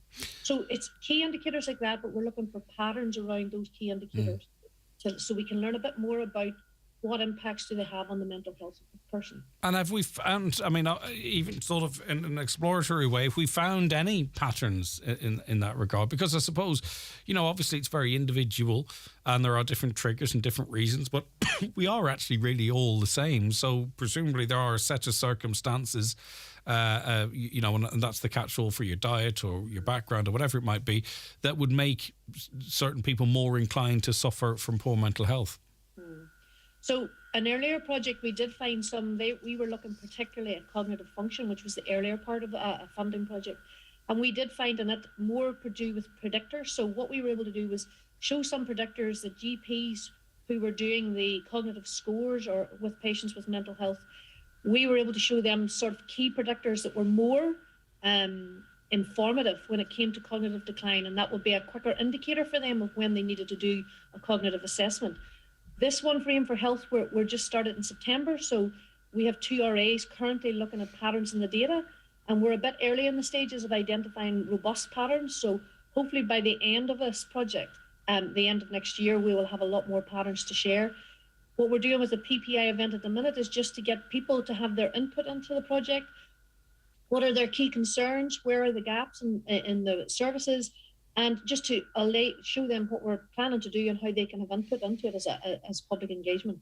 Yeah, and pardon my ignorance, but is the greater challenge finding patterns in terms of mental health? It might be easier in terms of heart disease and bone disease because more controllable factors. Yeah, well, what we might find is, what we're hoping to find, because we have got lots of data there, but we've got their nutrition, lifestyle, and we've got all of their medicines, we'll be able to find out if there are underlying conditions that are more linked to mental health.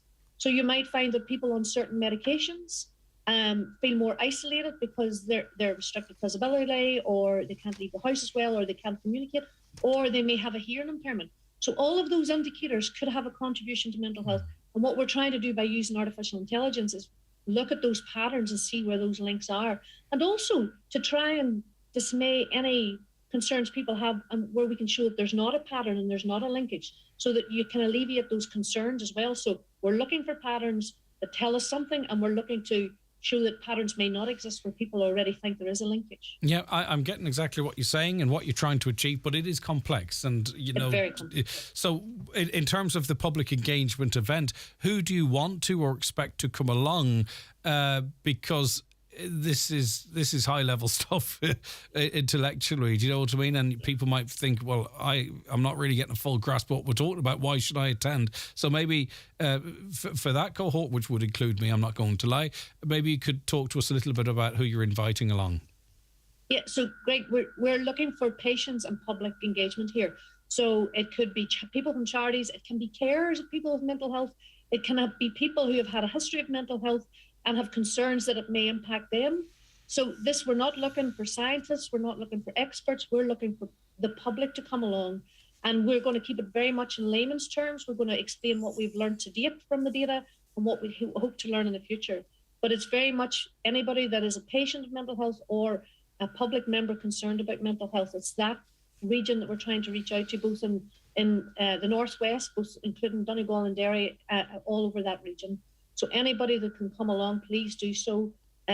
We'll not blow you with science, but we will share with you what we've learned to date, and we will share with you how we're going to keep you engaged by using what you're telling us you want us to find out, and then how we'll keep you followed up with that and what we do find out with the project. Okay, so when and where, and do people just roll up on the day, or do you have to pre-register? Yeah, well, we're very much open to people who want to turn up on the day, but I can provide a mobile number or a phone number if people want to register in advance, just to give us an indication of numbers, because we are providing light refreshments. So it's going to happen in the U3A foil, and that's the Pascal McDonald House in the Grantia Park in Derry. And if people are interested, we'd very much welcome if you could let us know in 028 701 23516. And anyone who's interested, please do think about coming along and sharing that with us. And that starts at 10 o'clock on the 23rd of March. In the morning, okay. It is the morning, isn't it, of course? Yeah. Okay, it is fascinating. I look forward to hearing more of that further down the line. Thank you very much for your time, Professor. I really do appreciate it. Take care. Okay, that was Professor Michaela Black, who is Professor of AI at University Ulster.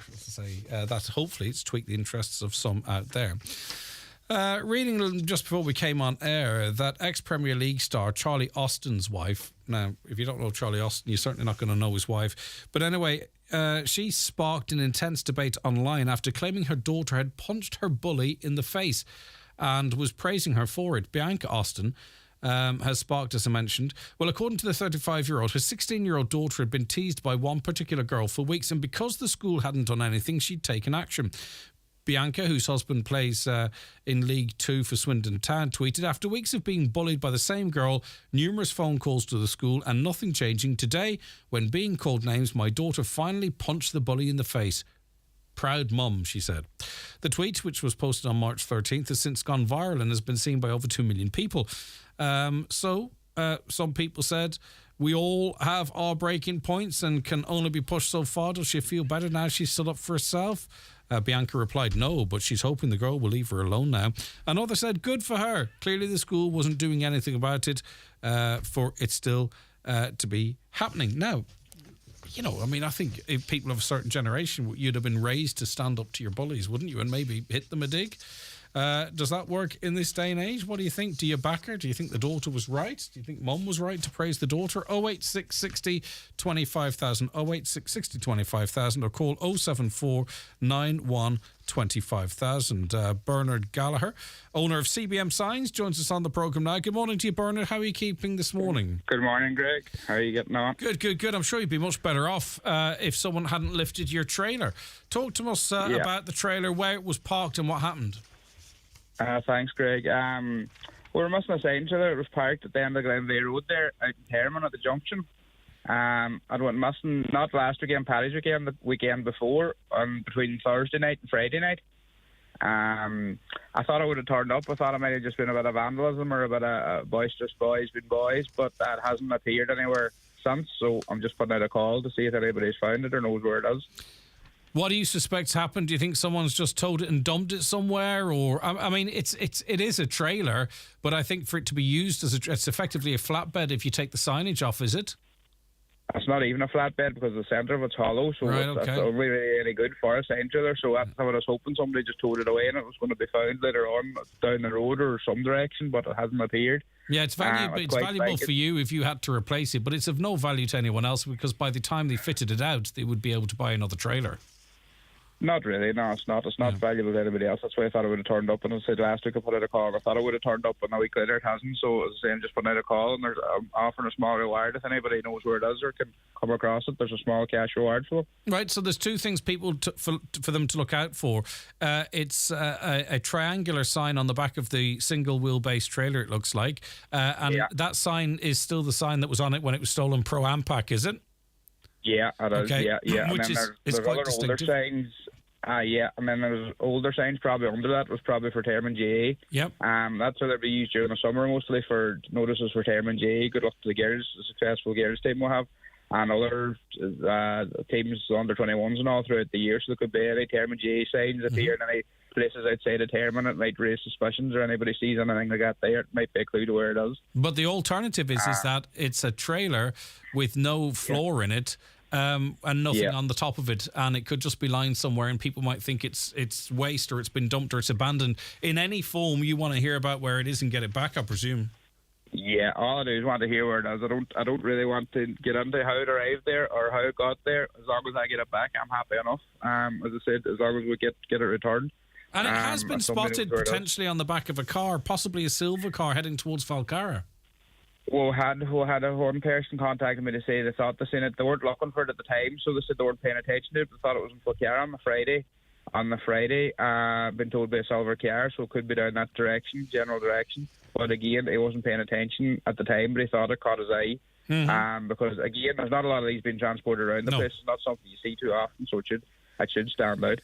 All right, so again, it's just the signage on at the moment is Pro Ampac. It's nothing to do with that company, by the way. That's just the signage at the moment. But the sign sits up triangularly on the back of the trailer. What length is the trailer, sorry? It's an 8x4 trailer. Right, it's only a wee one, 8x4. Yeah. So it's either in its current form with that signage on it, Pro Ampac, or a GEA fundraising signage, or the signage has been kicked off or something and it's sitting there with no sides in it and no base. 8x4 trailer. Someone out there has seen it, that knows where it is. It's just a case of them picking up the phone and letting us know. And as you say, there's a small reward there. Although it's not a bad reward, I'll take it if I knew where it was. No, well, if you find it, Greg, I'll give it to you. I might go out after work and see if I can track it down. Okay, well, listen, as I say, you just want it back now at this stage. So someone out there, I know someone's seen it or knows where it is. It's just a case of if they pick up the phone. It may have been being towed by a silver car heading towards Falcara. At this point, Bernard, you want it back. The investigation can be up to other people, I presume. You just want it back at this point. Yeah, I just want it back. Look, if it appears on the side of the road or appears somewhere in a car park or somewhere, that's grand. As I say, I don't really care how it got there. All I do is I want it back, so I'm not too concerned about how it got there. I just want it back at this stage. Right, let's see what happens. All right, thanks very much, Bernard. That's Thanks for your Bernard help, Gallagher, owner of CBM Signs. Have you seen the sign? As I say, 8x4 trailer. It's got like a triangular sign on the back for Pro-Am Pack, but that could come off, obviously. It's nothing to do with that company, I should say. And it could be a GEA fundraiser that's on it or whatever it might be. Or the alternative is that the signage has been taken off it, and then it's just the base of a trailer, really. It's just the bones of it with... the axle attached. It doesn't have a floor. It doesn't have the floor, and it doesn't have the, what do you call the things on the side? You know yourself. Right, 086 60 25,000. Let us know. Let us get back back to Bernard. Let's prove the power of radio. Everyone talks about the power of Facebook. Let's get it back on the radio.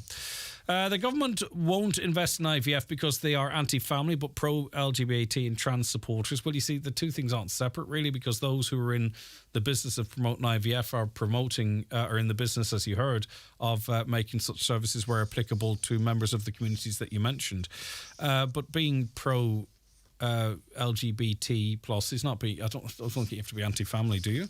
But that's your opinion, and thank you very much for the text. The government has already committed 10 million to it, though, and they are committed to it, apparently. So I don't know. I want to mention the Irish Rinks Indoor Bowls team. They won the World Championships in Wales at the weekend, which is a remarkable achievement, and perhaps for many went quite under the radar.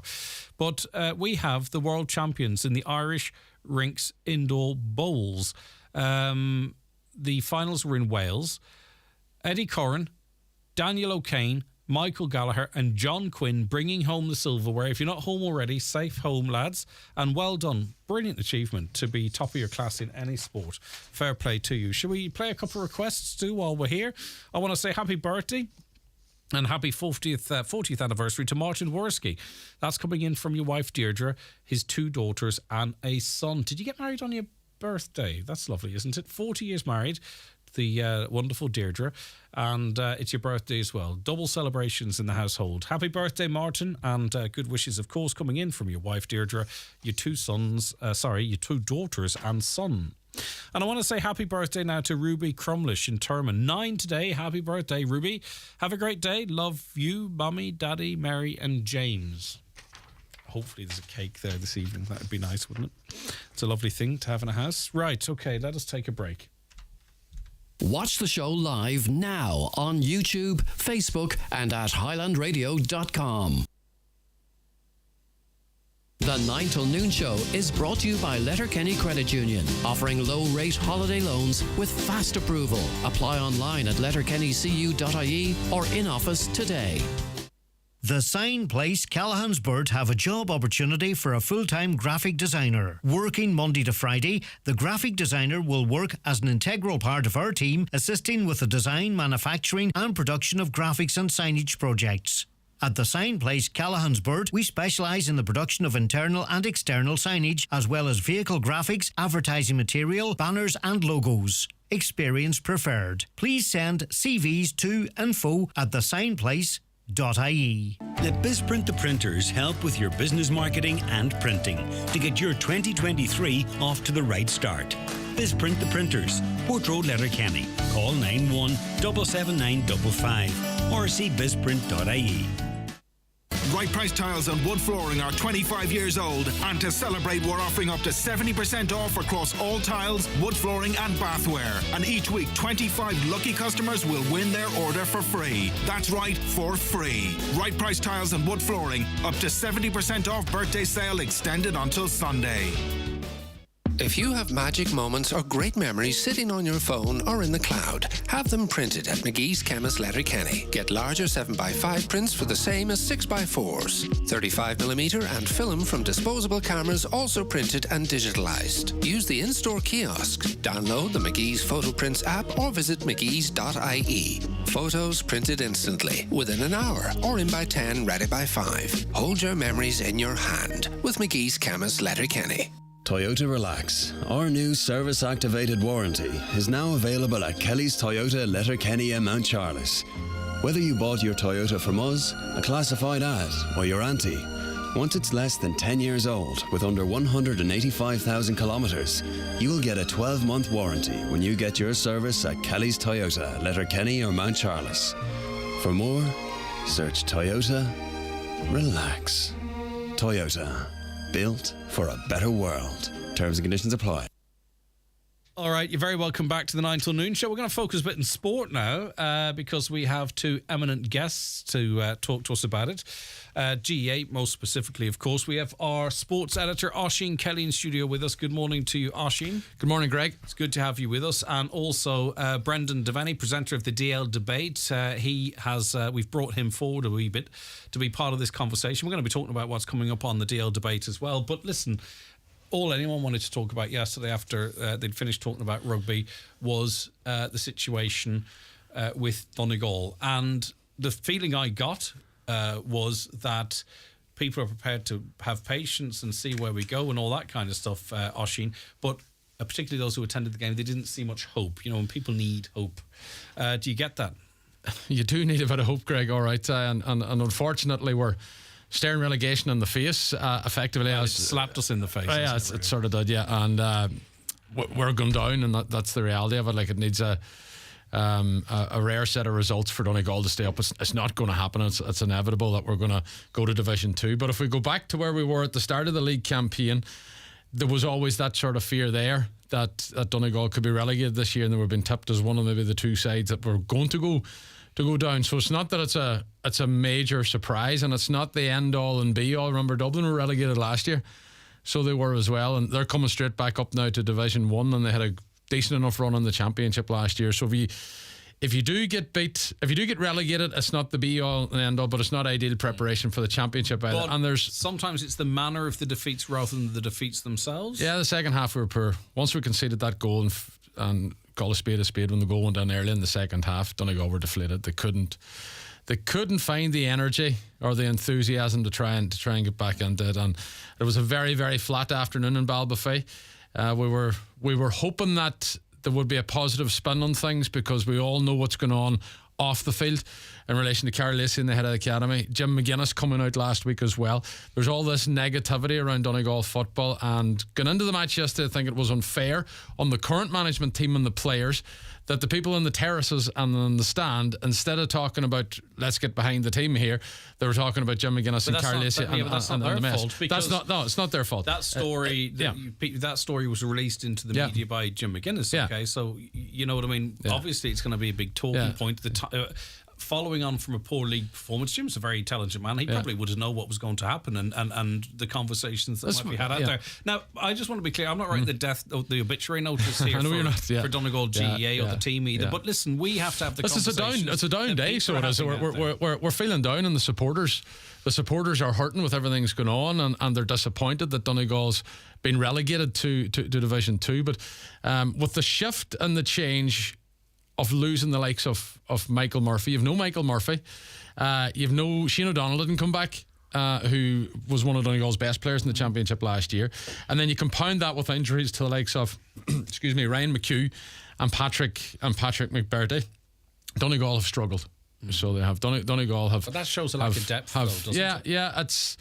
We're going into. I don't like using this transition period or anything like that, because we've still got a big core of the squad that's been there for the last couple of years, and yes, they're bringing in players, but it is what it is. We sort of don't have that strength and depth that we used to have through that golden era, and it's about unearthing sort of players now. So it is to bring Donegal in the future and work with the core we have. We've seen there has been bright patches. Kieran Thompson kept us in us yesterday. He came back for his first start of the league.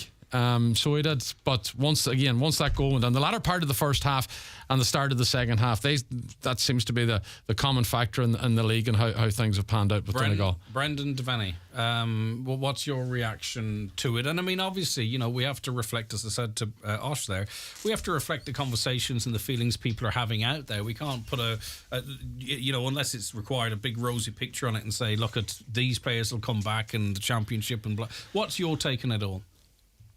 Listen, you touched on a lot of it there. Oisín's right. There definitely was, I suppose, when the management was announced. Listen, when people heard that Carl Lacey and Rory Cavan was potentially in there with Jim McGuinness in the background, there was a lot of excitement, I suppose, by that. And listen, the guys, for different reasons, stepped back from that, and then there was this void of who kind of wanted the job, because a lot of people looked at the squad and was like, right, there's going to be maybe some tough times ahead. We certainly weren't a team was knocking on the door of an All-Ireland tilt, even though we've been up about it in Ulster and that. The shortcomings have been there for a few seasons, and then when some of our top players started to step away and, as Oisin said, relegated, and different people decided not to get involved, the writing was on the wall for what was going to be a tough league. And don't forget, I suppose, the 3 points we got, I mean, it was a last-minute winner against Kerry, which was fair enough. Patrick McBurdy got that, and then Galway had the chance to beat us in the Dawn Park with a last-minute free that they should have converted. So we could be sitting with 0 points and going down,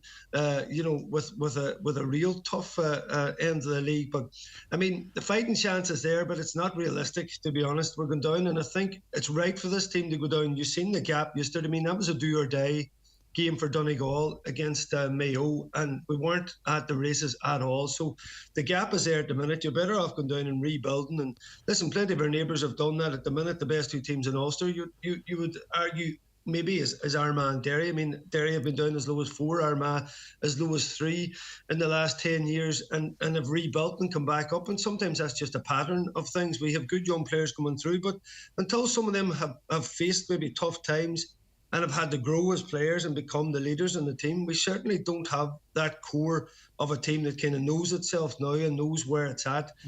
In terms of personnel or tactically, I might argue. And if you look at how Derry are shutting down teams and how they're playing the game, I mean, as much as we talk about a lot with Oisin and even yourself, Greg, about how we need to play, there's only one way Donegal need to play now, and that's to play rigid and play defence tight first and play counter-attacking. And we're not seeing anything like how we need to play. So from all areas, from management to tactics to personnel, this is where Donegal is at. But listen, this is where we need to be. Right, do you see the let's say you're making a 5-piece jigsaw puzzle, right? Do you see the 5 pieces sitting in front of you to be arranged in a way that Donegal, with the current crop of players, with the current management, can achieve what we all want them to achieve? Now, of course, we as fans have to manage our expectations, but, do you believe the tools are there to create a decent Donegal side? I'm not saying they're not decent at the moment, but the question. But what does decent mean, Greg? I mean, can we win Ulster? No, not a chance. Will we come up with Division 2 next year? That's sceptical, because I would argue, I mean, obviously you're putting Derry, Armagh, Tyrone at the top of Ulster, Monaghan next. Now, people took Donegal in behind that. I'd argue that Cavan, coming up from Division 3, would love a tilt at Donegal. Yeah. So you potentially Oisin wants to come in here. Why can't we win Ulster, Brendan? Why can't we win Ulster? We're on a decent side of the draw, so we are. If we can get over Down in the opening round, and we can improve on some of the things, some of the small aspects that we've seen of the league, Donegal can find themselves in an Ulster final, and anything can happen on that day. Would you take a wager on that, Oisin? No, you know me, Brendan. I'm not a betting man. I have never been one, and I'm not going to start being one. So I'm not. But what I'm saying is, Brendan, you said that we were not going to win Ulster, but you don't know, because we're actually on a good side of the draw. And if something can be found that this team can click in the manner that we know that they can, that's not too far away. What I'm saying is, Oisin, if we're going to win Ulster for a start, we're at least fifth, and I would argue that Cavan, actually, if Donegal play Cavan next week, that is by no means a foregone conclusion. They're on the way up, Oisin, and they're playing football. And what it is, there's a bit of buzz about them. At the minute, it's doom and gloom for us. What I'm saying is, if you're going to win Ulster and we're ranked maybe 5th, potentially 6th, that's a big ask no matter what. Because even Brendan, are you playing mind games with us? Are you trying to make us feel like we haven't a chance, saying, and then we'll love winning Ulster again? Take an Oisin side argument. You're still going to have to potentially beat Armagh, and the problem is when you get into an Ulster final, then you're still going to have to beat a Tyrone or a Derry or somebody. What I'm saying is, listen, in tough times we have to learn, but this team is going to have it tough for a while before they come back. So talks of Ulsters this year and that, I think, are way off the mark in terms of if we made a final, it would be amazing. All right, well, give me the Oisin. Give us the argument then for reaching a final or even winning Ulster. Well, as we know, anything can happen on Ulster final day, Greg. So we can, if we could get there. Yes, it's going to be a difficult route. We're going to be on the side of the draw. We have to beat Armagh, but that's very much as Armagh beat us last year in the championship. So they did. Listen, it's championship football, and anything can happen. And all you need, the difference in one win, like yesterday, if we got that one, that never looked like. We kick on from the Kerry win then. Listen, I think we got a wee bit lucky at the Kerry game, to be honest, Greg. We got a bit lucky.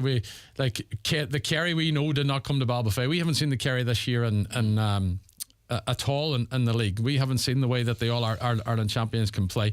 And it took a spectacular score from Patrick O'Berdy right at the end. And the boys had to dig deep and they performed very, very well that day. And then there's the counter argument that maybe it was a Kerry team that was still trying to find their feet this year since they hadn't really played.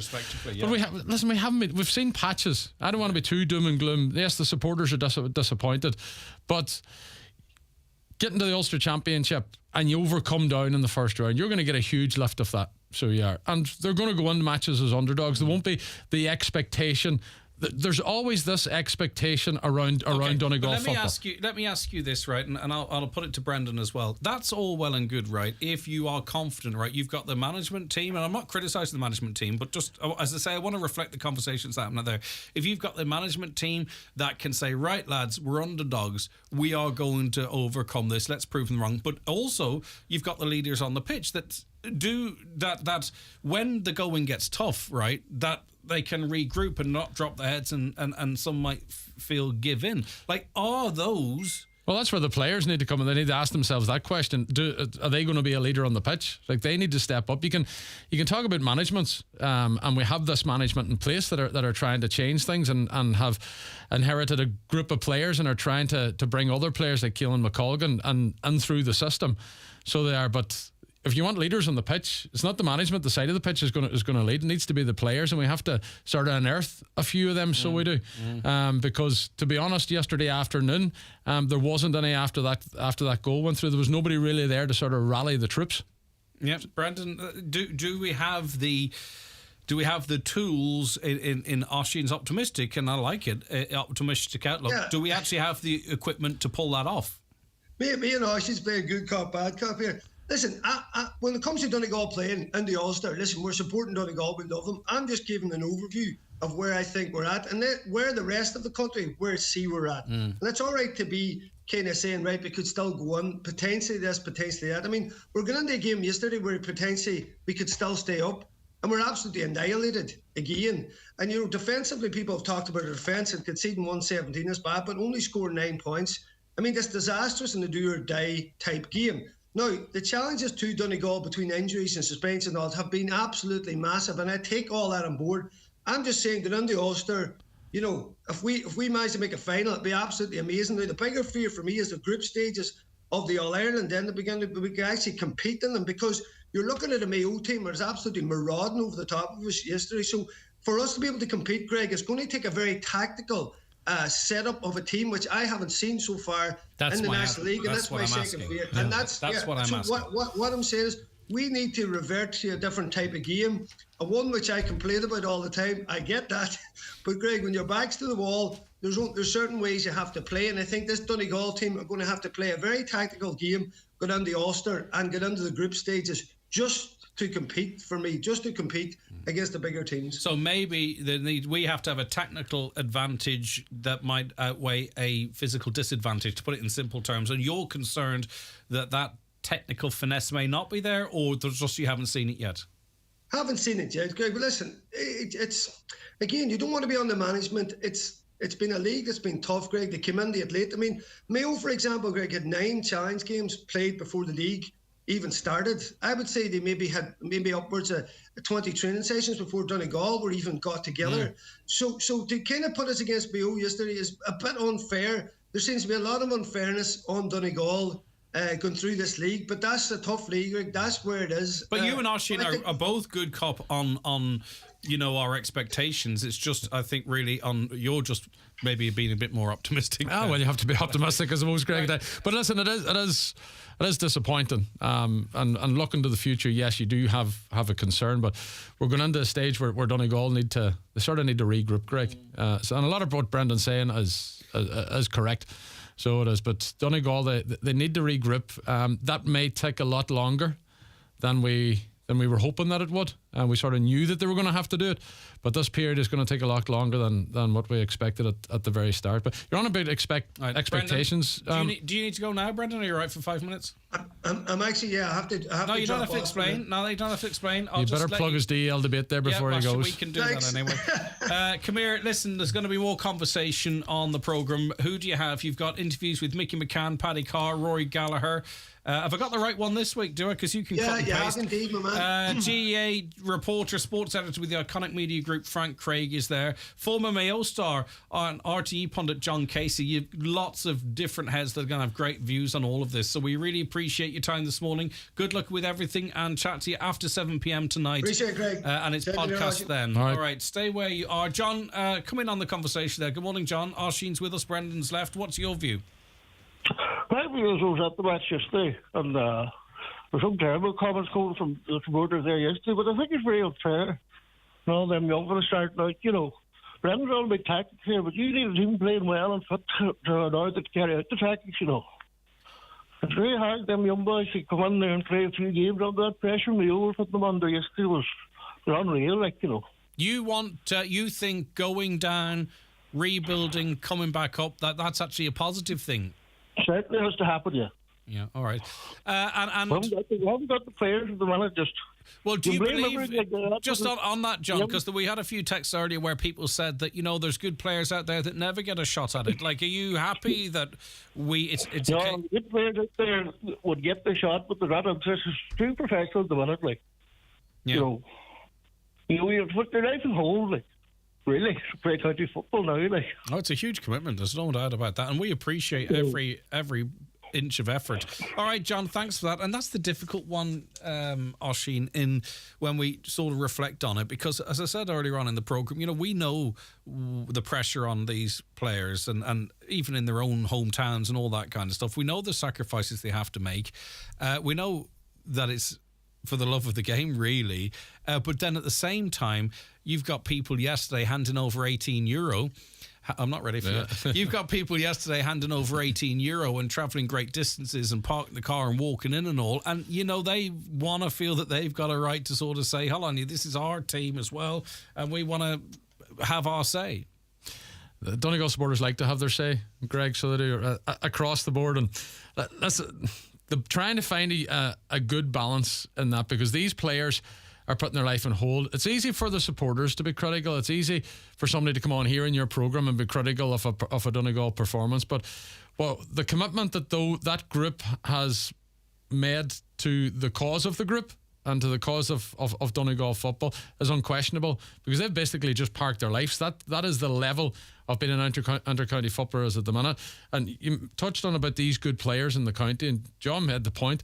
There's an abundance of good players in the county, but not all of them can actually stick to being at a standard of an inter-county footballer. We're into top 5, top 3%. You need to be of a strong character, and mentally you need to have it as well, because it is tough going. Psychologically, right? Okay, you've got a manager there that is trying to win over the respective players and all that kind of stuff. But at the same time, though, you've got a man that owes nothing to Donegal GA and Jim McGuinness. The timing of his podcast, where he talks about how he never got a call back, the team that potentially would have been there to help out. If you're a player thinking, well, it's just strange timing, accidental, I'm sure, when, we needed a big result in a huge game with everything else is going on behind the scenes. The timing could have been better, I think, for that information to come into the public domain. Because the question was asked on this show, and I'm sure other shows, would you be interested? Has anyone reached out to you? Blah, Jim McGuinness he said it himself, he was offered the manager's job. But he couldn't commit to being the manager of Donegal, and he said as well he was only hanging around until the summertime. We all know that Jim's direction is very much in the soccer and the football world. So it is, and that's where his end game wants to be. And he reached out and he wanted to help Donegal. Then he became part of a backroom team, and that didn't materialise for one reason or another. So he was never that hasn't actually been brought out into the public domain as yet. Where Jim was going to be part of, like a consultant type background person along with Carl Lacey, and then it was going to be headed up by Rory Kavanagh. So this was all confirmed. And who would the manager have been? It seems to be Rory Kavanagh. Yeah, but we're now going off the back of what Jim McGuinness has said about this proposed management team. But that fell away for some reason or another that isn't in the public domain, and we don't know. But his consultancy, let me put it like that, would only have been available until the summer anyway. Oh, until the summer anyway. But the inter-county season is going to finish before. Yeah, I get that. But it's going to finish before the summer. Now, if Jim McGuinness reached out and say the current management, and he was brought in to take an odd session, or like what he's done with Down, we understand, and done with other counties over this last couple of years, why was that not talked about? Well, and like, what was this? Should Paddy Carr? Not every manager would want that. Not either, exactly. because, That's my point. Not every manager would want it. Yeah. So, but no, the timing of it wasn't great off the back of what was going on with the situation with Carl Lacey and the head of academy, and how the academy basically was a mess. Greg, let's be honest about it. Donegal football was a mess with what went on. Now again, there's reasons for that too that isn't in the public domain, and you try to be as balanced as you can, but it's hugely disappointing that you have people of the stature of Carl Lacey, of Jim McGuinness, Rory Kavanagh. These boys, you want them involved in Donegal football. Look what they done for Donegal football. Look what they achieved. Amazing. It's been fantastic what they have done, and you want them involved in Donegal football going forward in the future. It's not going to happen now in the immediate term. Like Carl Lacey's resignation has been accepted by the clubs, and he's not coming back to the academy. We understand the county board representative who met him exhausted all avenues in trying to get him back, but unfortunately it's not going to happen. So everybody has to move on now. Try and move on where we're at. Try to move on for the betterment of Donegal football. But you would love to see Carl Lacey, Jim McGuinness, Rory Kavanagh, like you've got Eamon McGee, who would be a regular contributor here, involved with Leo McClune. They're all Ireland winners as well. That's the calibre of person, the type of person that you want involved in the structures in Donegal football going forward. Of course you do, but also some might say, well, if organiser like they seemingly almost did, if you want, you can't mess around the edges. Get together a team and put yourself forward to manage it, because it was a job that no one seemed to want. Everyone seemed to want to have some role, that was the dream but ticket. No one wanted to actually seemingly. We heard the rumours at the time. Right, okay. We heard the rumours at the time. That was the dream ticket that everybody wanted. Yep. But again, for a reason that is unknown, seems to be to Jim McGuinness and to us as well, because it's not out there in the public domain. That didn't happen, and we're now at a crossroads where, listen, we need to move on. I guess I have to move on as well. Oisín, thanks so much for being part of the conversation. Important you are. You watch so many of the games and have a great insight to it. We really appreciate your time. That's Oisín Kelly, our sports editor.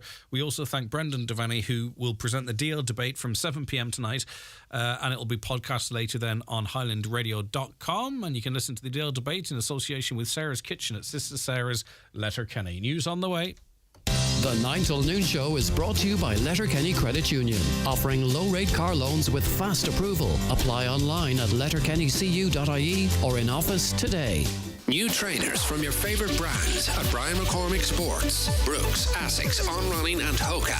New Hoka Clifton 9 has a wider toe box and it's softer, giving you that Hoka spongy feeling, making your run more responsive. Step into our safe size experience, have your feet measured and update your gait analysis. Brian McCormick Sports, Main Street, Letterkenny. Look the part, play the part on bmcsports.ie.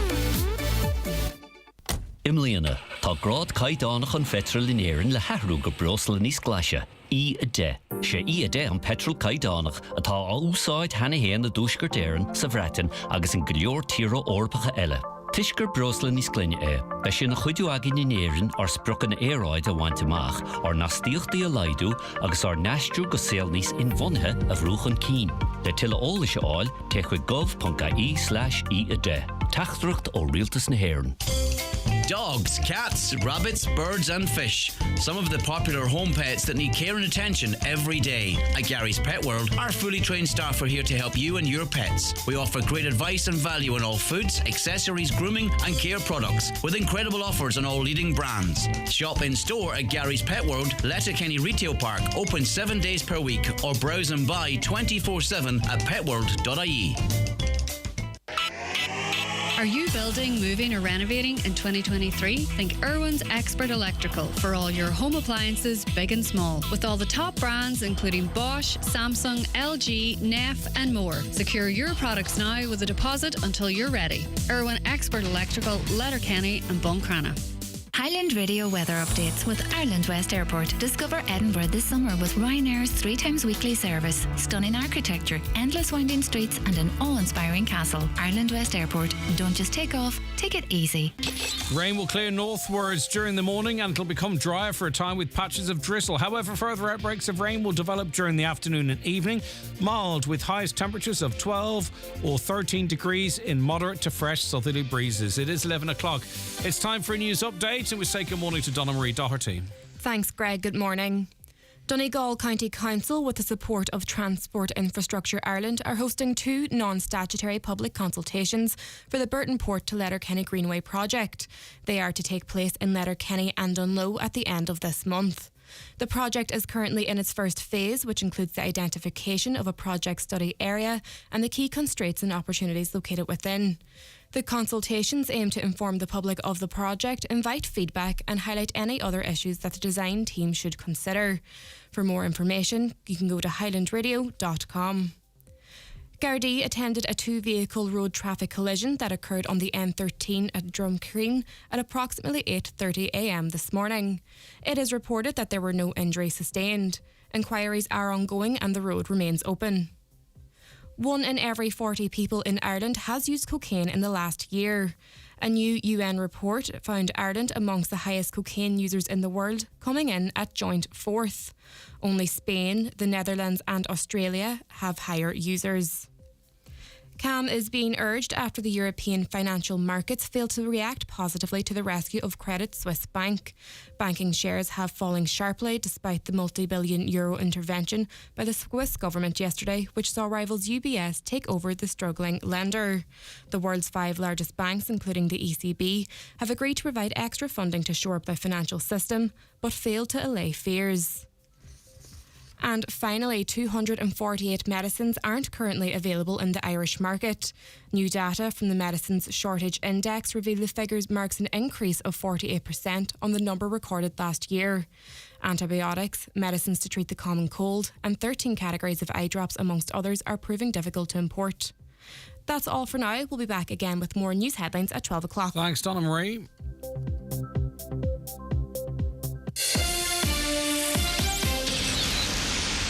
Okay, we are going to be getting a view of what's happening in the banking sector. I was really quite dismissive, and I apologise to a listener last week who asked us to talk about what was happening with the Silicon Valley Bank and potential issues at Credit Suisse. In terms of, what impact or what could we be heading to 2008 again? Now, I'd read a couple of articles, watched a couple of interviews on it, and people were sort of saying, no, this is really, really quite different. And those same people are still saying that. That being said, when people are trying to sort of say, look, nothing to worry about, nothing to see here, this is different to 2008, it makes me start wondering, is it really? Or are they trying to sort of, bring confidence to the sector?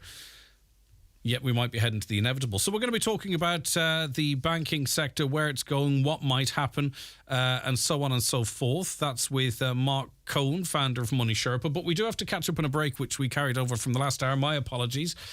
See you in a couple of minutes. The 9 till noon show is brought to you by Letterkenny Credit Union, with monster loans available up to €60,000 for all occasions. Visit letterkennycu.ie.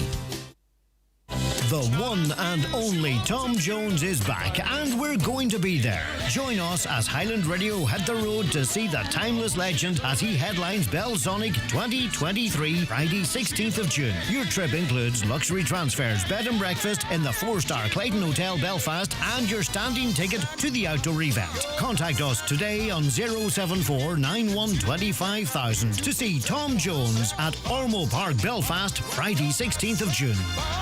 Hello, thanks for waiting. Could you hold the line? Yeah, no problem. Now, How can I help you? Hi, I'm looking to make some updates to my insurance policy. Have you tried our online portal? I thought it would be easier to call. Yeah.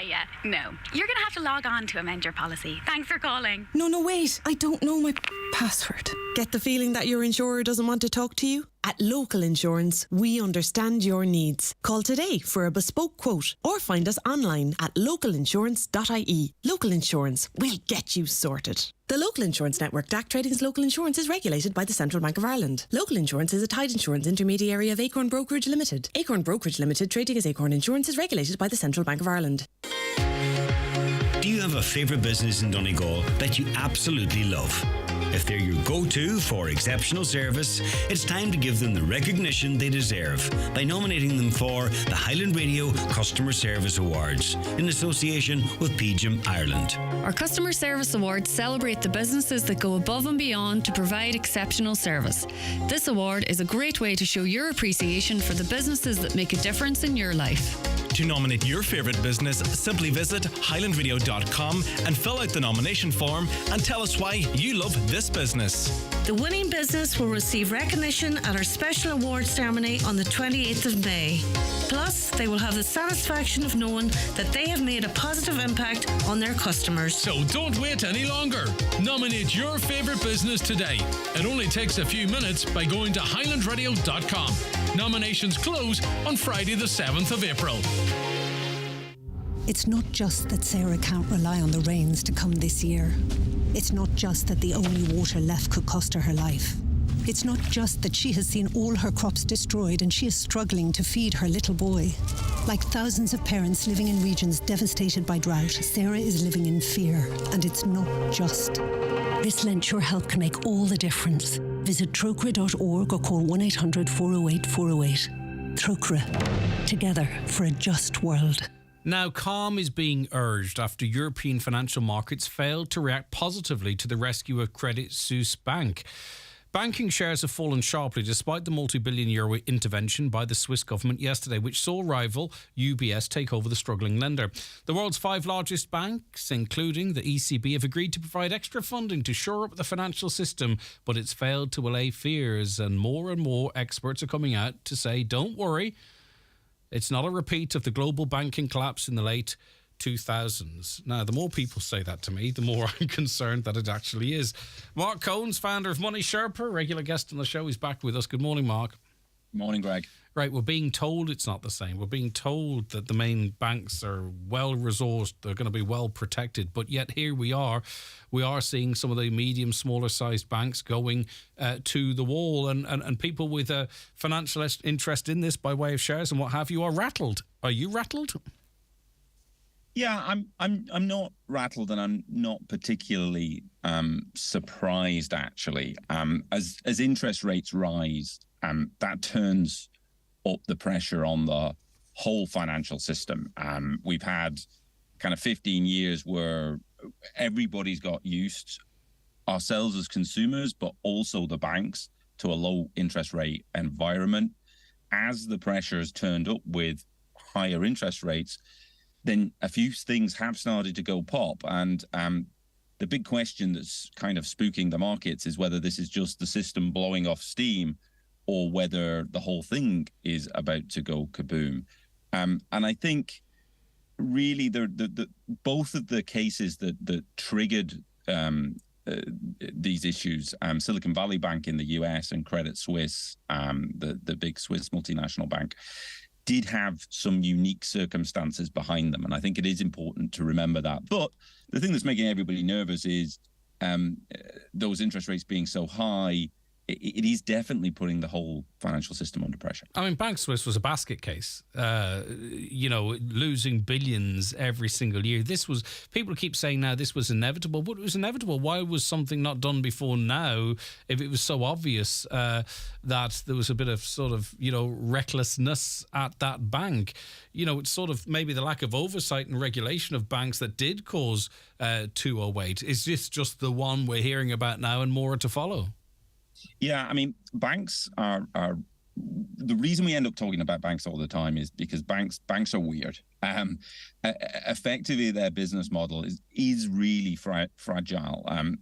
They don't hold as much deposits as they loan out. That's the way banking works. They put more out in loans than they actually hold in deposits. If everybody goes and tries to get their money out of the bank, you can't get your money. This isn't new. This was in Mary Poppins. It was in It's a Wonderful Life. Bank runs, aren't a new thing. And Credit Suisse had the least confidence because, as you say, Greg, there'd been a series of scandals. And what's really happened is the combination of the higher interest rate environment, which already had markets spooked, was coupled with the Saudi National Bank, who's the biggest backer of Credit Suisse, actually said it wasn't increasing its stake in Credit Suisse. And that was enough with the backdrop of the history of scandals and also the worries in the market to trigger a price collapse in Credit Suisse. So they've been snapped up by UBS for only $3 billion, and that's a bank that holds over $1 trillion in assets, which is a sign of the nervousness that's out there right now. But as I say, Credit Suisse really there was a series of scandals, and I think that makes it quite unique, and I think that's why it's perhaps different than other banks. All right, and part of this is additional tier 1 debt, right? There's 18 billion euro of that. People are being burnt in that regard, right? And there's others, banks that trade in that. Now, I don't know the ins and outs of it, but that seems to be, to me, the thing that might be rumbling on the water, under the water, that might make investors nervous. You know what I mean? Because whilst the news is yes, the bank's been taken over, and we assure there are people being burnt here big time. Yeah, so on both sides of the equation, right? So if you take the case of Credit Suisse, the bondholders have been burnt, and that's caused a lot of nervousness in the market from bondholders who hold bonds in other banks, and they're asking themselves the question over the weekend whether that's going to happen to me. If you take the Silicon Valley Bank scenario, that was depositors who got nervous, and the situation there was Silicon Valley Bank were kind of having to call on their cash to fund tech companies that were calling down on cash because they couldn't get funding because of higher interest rates again, and that meant that they had to sell their bonds, and that meant that there was a big write down. And then depositors went, "Hang on, why did they take such a big write down? So there must be a reason." So in both scenarios, what's spooking people effectively is that maybe they're going to lose their money because something nasty is going to happen.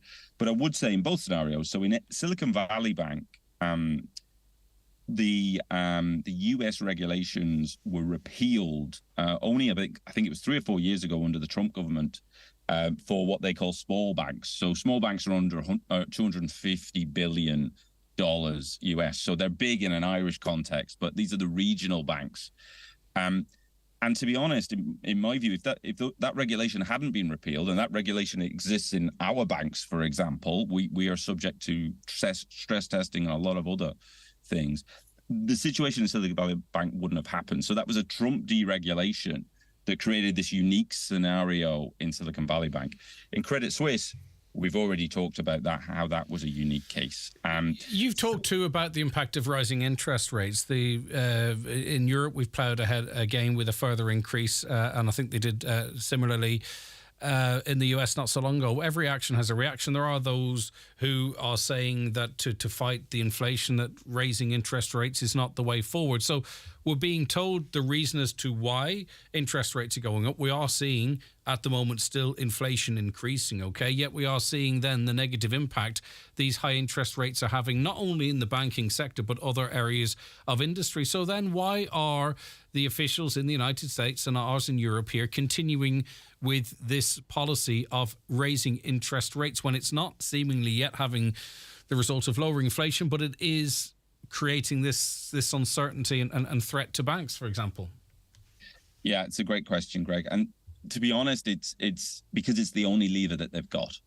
I mean, really, over the history of controlling inflation, which has been generally successful since inflation was tamed back in the 80s, then central banks have used this lever very successfully. If you flip the question and say, well, if interest rates aren't going to control inflation, then we really would be entering unknown territory. And I think that's why central banks are persisting. So they're basically saying it's not happened yet, but if we get to the right level of interest rates, we will tame inflation. And that is, let's be clear, that is really fundamental for a successful economy. So it's a really important prize. And I think the calculation that central banks are making, they know they're going to blow up some things in the banking system by hiking interest rates so far and so fast. But they're hoping that they can go around sticking plasters on those things as they blow, and limit the damage, and then still keep raising interest rates so they can bring inflation back. But that being said, I think the scenario we are in, surely then, in terms of the global financial situation, is that we have the pressure pot and there's pressure in it, and we're releasing bits of that pressure, but we still don't know. We can't say with absolute certainty that the lid ain't going to blow off, because it seems no one has actual control over this. And there's an awful lot of people, perhaps with vested interest in countries and nations and influences, that would have a great interest in the lid blowing off. Yeah, the truth is, Greg, nobody can say that the lid won't blow off. What we can say with a great deal of certainty is that there is a lot more regulation, a lot more. The amount of capital that the banks hold has changed significantly. And plus, I think it is important to say to your listeners, the bank guarantee scheme is in place. These are things that weren't in place back in 2008. So regulation, capital guarantees, bank guarantees, all these things have been put into place. But it's all not enough to convince the markets, though. That's the thing, you see. Yeah, I agree with that. And that's what's the wee red flag for me, because money, people are very motivated to look after their money, and they're not getting clearly the assurances that they need. Yeah, there's a huge amount of fear. And I'll go back to that comment I made earlier on. Banking is a fragile business model. We do need it otherwise, for liquidity and for the whole economy to work. But fundamentally, banks loan out more than they have in the deposits. In any other area of the economy, that wouldn't be a valid business plan, which is the irony of it being a bank. But that is the reality of the banking system. So it does spook people when we get near to the limits, and that's where we are. Quick word on mortgage interest rates and what have you. I feel so sorry for some people whose are with companies, their loans were sold from under them effectively, and there's no fixed rate options for them. They could be in defective concrete affected homes, and some people are messaging us paying 8-9% interest. And I just want to acknowledge that some people are in very specific sets of circumstances, but more generally speaking, are we in a period of shall we, shan't we fix rates if the options are there, or where are we at in terms of all of that, Mark? Because we haven't spoken for a while. Yeah, so it's still, I would really encourage people. So basically, if inflation stays high, then interest rates are going to stay high for a long time. So I think the latest developments really make those people who may be on the edge of thinking about fixing, hoping that things might come back down. I think it makes it unlikely that interest rates are going to come down, these latest developments that we've just been talking about. And I guess the chink of light is the fixed rates still are quite competitive. I do not think that's going to last for long. What's out there, Mark? Yeah, so you can fix around 3.2, 3.3, and, the average tracker now is at 4.65. So, and the average variable rate is we've already seen variable rates start to rise. AIB last week increase their variable rates. They're the first of the banks to increase their variable rates. So really, if you can fix, I would encourage you to fix. I would make one comment, Greg, about what we call kind of mortgage prisoners or vulture funds. There are 85,000 people with closed funds or vulture funds. We have been doing some work with them at Money Sherpa, and there are actually more people who can fix perhaps than they think. Some people think that there are no options. There are a couple of options for those people who are out of arrears. So even if you are in that situation... Are they in and around the 3.2 mark, though, Mark? Yes, some are, and it all depends on the bank's affordability test. Unfortunately, can you imagine though with this? You talk about the strangeness of the banking system. Surely it would be in a bank's interest to give a person who maybe has cash flow issues the best possible deal for them to meet the repayments, rather than leave them at the whim of the markets and end up having a mortgage that they can't afford to pay, and then the bank has to go through the process of repossession. Where is the logic there? Yeah, I think it's different. It's different for different cases, and I think there are three broad groups that there are within the vulture funds. So there are the people who are currently in arrears, and there isn't really any options for them because no other lenders will take them. There are the people at the top of the scale who actually, because they've heard vulture funds and mortgage prisoners, we are finding there's quite a lot of people who actually can switch to what we call an open market lender and think they can't. And I am trying to get the message out, and a number of us are, that actually do check out whether you have an option. And then there's a group of people in the middle who currently won't pass the affordability test. So they're not in arrears, but let's say maybe their income's been reduced, they may have got divorced, circumstances have changed, and they can't pass the affordability tests. And I do think there is a case for lenders and government to look at that group to see, exactly to your point, Greg, to see if things can be done, because it doesn't seem to make any sense. No, because you cap rents. People into arrears. Yeah, you cap rents, right, for all the reasons we outlined, to keep them under a roof. You know, why not for mortgage holders? Why should they be disadvantaged? Just two very final ones, if you don't mind. Tracker mortgages. I was always of the impression that the tracker mortgage was that you paid the interest rate that the ECB rate. Correct me if I'm wrong in that. And then a few people texted in that they were on tracker mortgages, but their rate was set like 1.8 or something like that above the base rate, right? And then they were having difficulties fixing because they were into this tracker. So there are different trackers. Are there trackers with a premium? Let me put it like that there. And can anyone on a tracker, you know, if they're not in arrears or whatever, fix their mortgage with the... I'm not on about sort of the main lenders, if you know what I mean, because the couple of contacts I had were people from main Irish banks. Not that there's many left, but you know what I mean. Great question. So trackers actually track... They all have a margin. So they're all higher than the ECB rate. So the best trackers, the lowest margin trackers, are 0.5. So, but they do go up to 2.5. Actually, I think I have come across the odd one that's +3. So then you basically take the 3.5 and you add, let's say, 0.5, and then you're paying 4. So that's somebody on a 0.5% tracker. The average tracker in Ireland actually is at +1.15.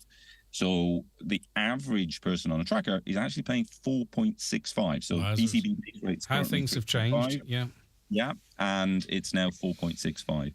To your second question, Greg, everyone, if they pass the affordability tests, every tracker customer should be able to fix. Right, okay. And that they should be, depending on the bank, they might be able to avail of a fix lower than their current tracker rate then. Yeah, so there's two things that I say to tracker mortgage customers right now. Number one, ask for your mortgage offer letter from your bank. That'll tell you what rates you can fix on. And then number two, talk to a mortgage broker to see if you'd be better off switching and actually fixing with another lender, because on average it's 10,650 euros cheaper over your mortgage term if you switch and fix. You typically find the big banks have the least attractive rates, and there are some newer banks and lenders who are offering better fixed rates. So so get your offer letter, check out what you can get, and then talk to a broker. That would be my advice. All right, and you can go onto the internet and type in moneysherpa.com, and Mark and his team there might be able to help you. Thanks, Mark. Thanks, Greg. All right, Pleasure. appreciate your time as always. Take care of yourself. 086 60 25,000, WhatsApps and texts to that number, or give us a call on 07491 25,000. The county's #1 talk show, The 9 till Noon Show on Highland Radio. The 9 till Noon Show with Letterkenny Credit Union. Simplify your debts with a debt consolidation loan from Letterkenny Credit Union. Call us on 074 910 2126 or apply online via our app or in office today. Attention all pet lovers and owners. Gary's Pet World Letterkenny is open 7 days per week, offering the very best value on all pet foods, accessories, grooming and care products. Call in and let our staff help you spoil your pet today. You will be amazed by the range of product for all pets, with exceptional value on all leading brands. Alternatively, you can browse and buy online at petworld.ie and we will deliver to your home.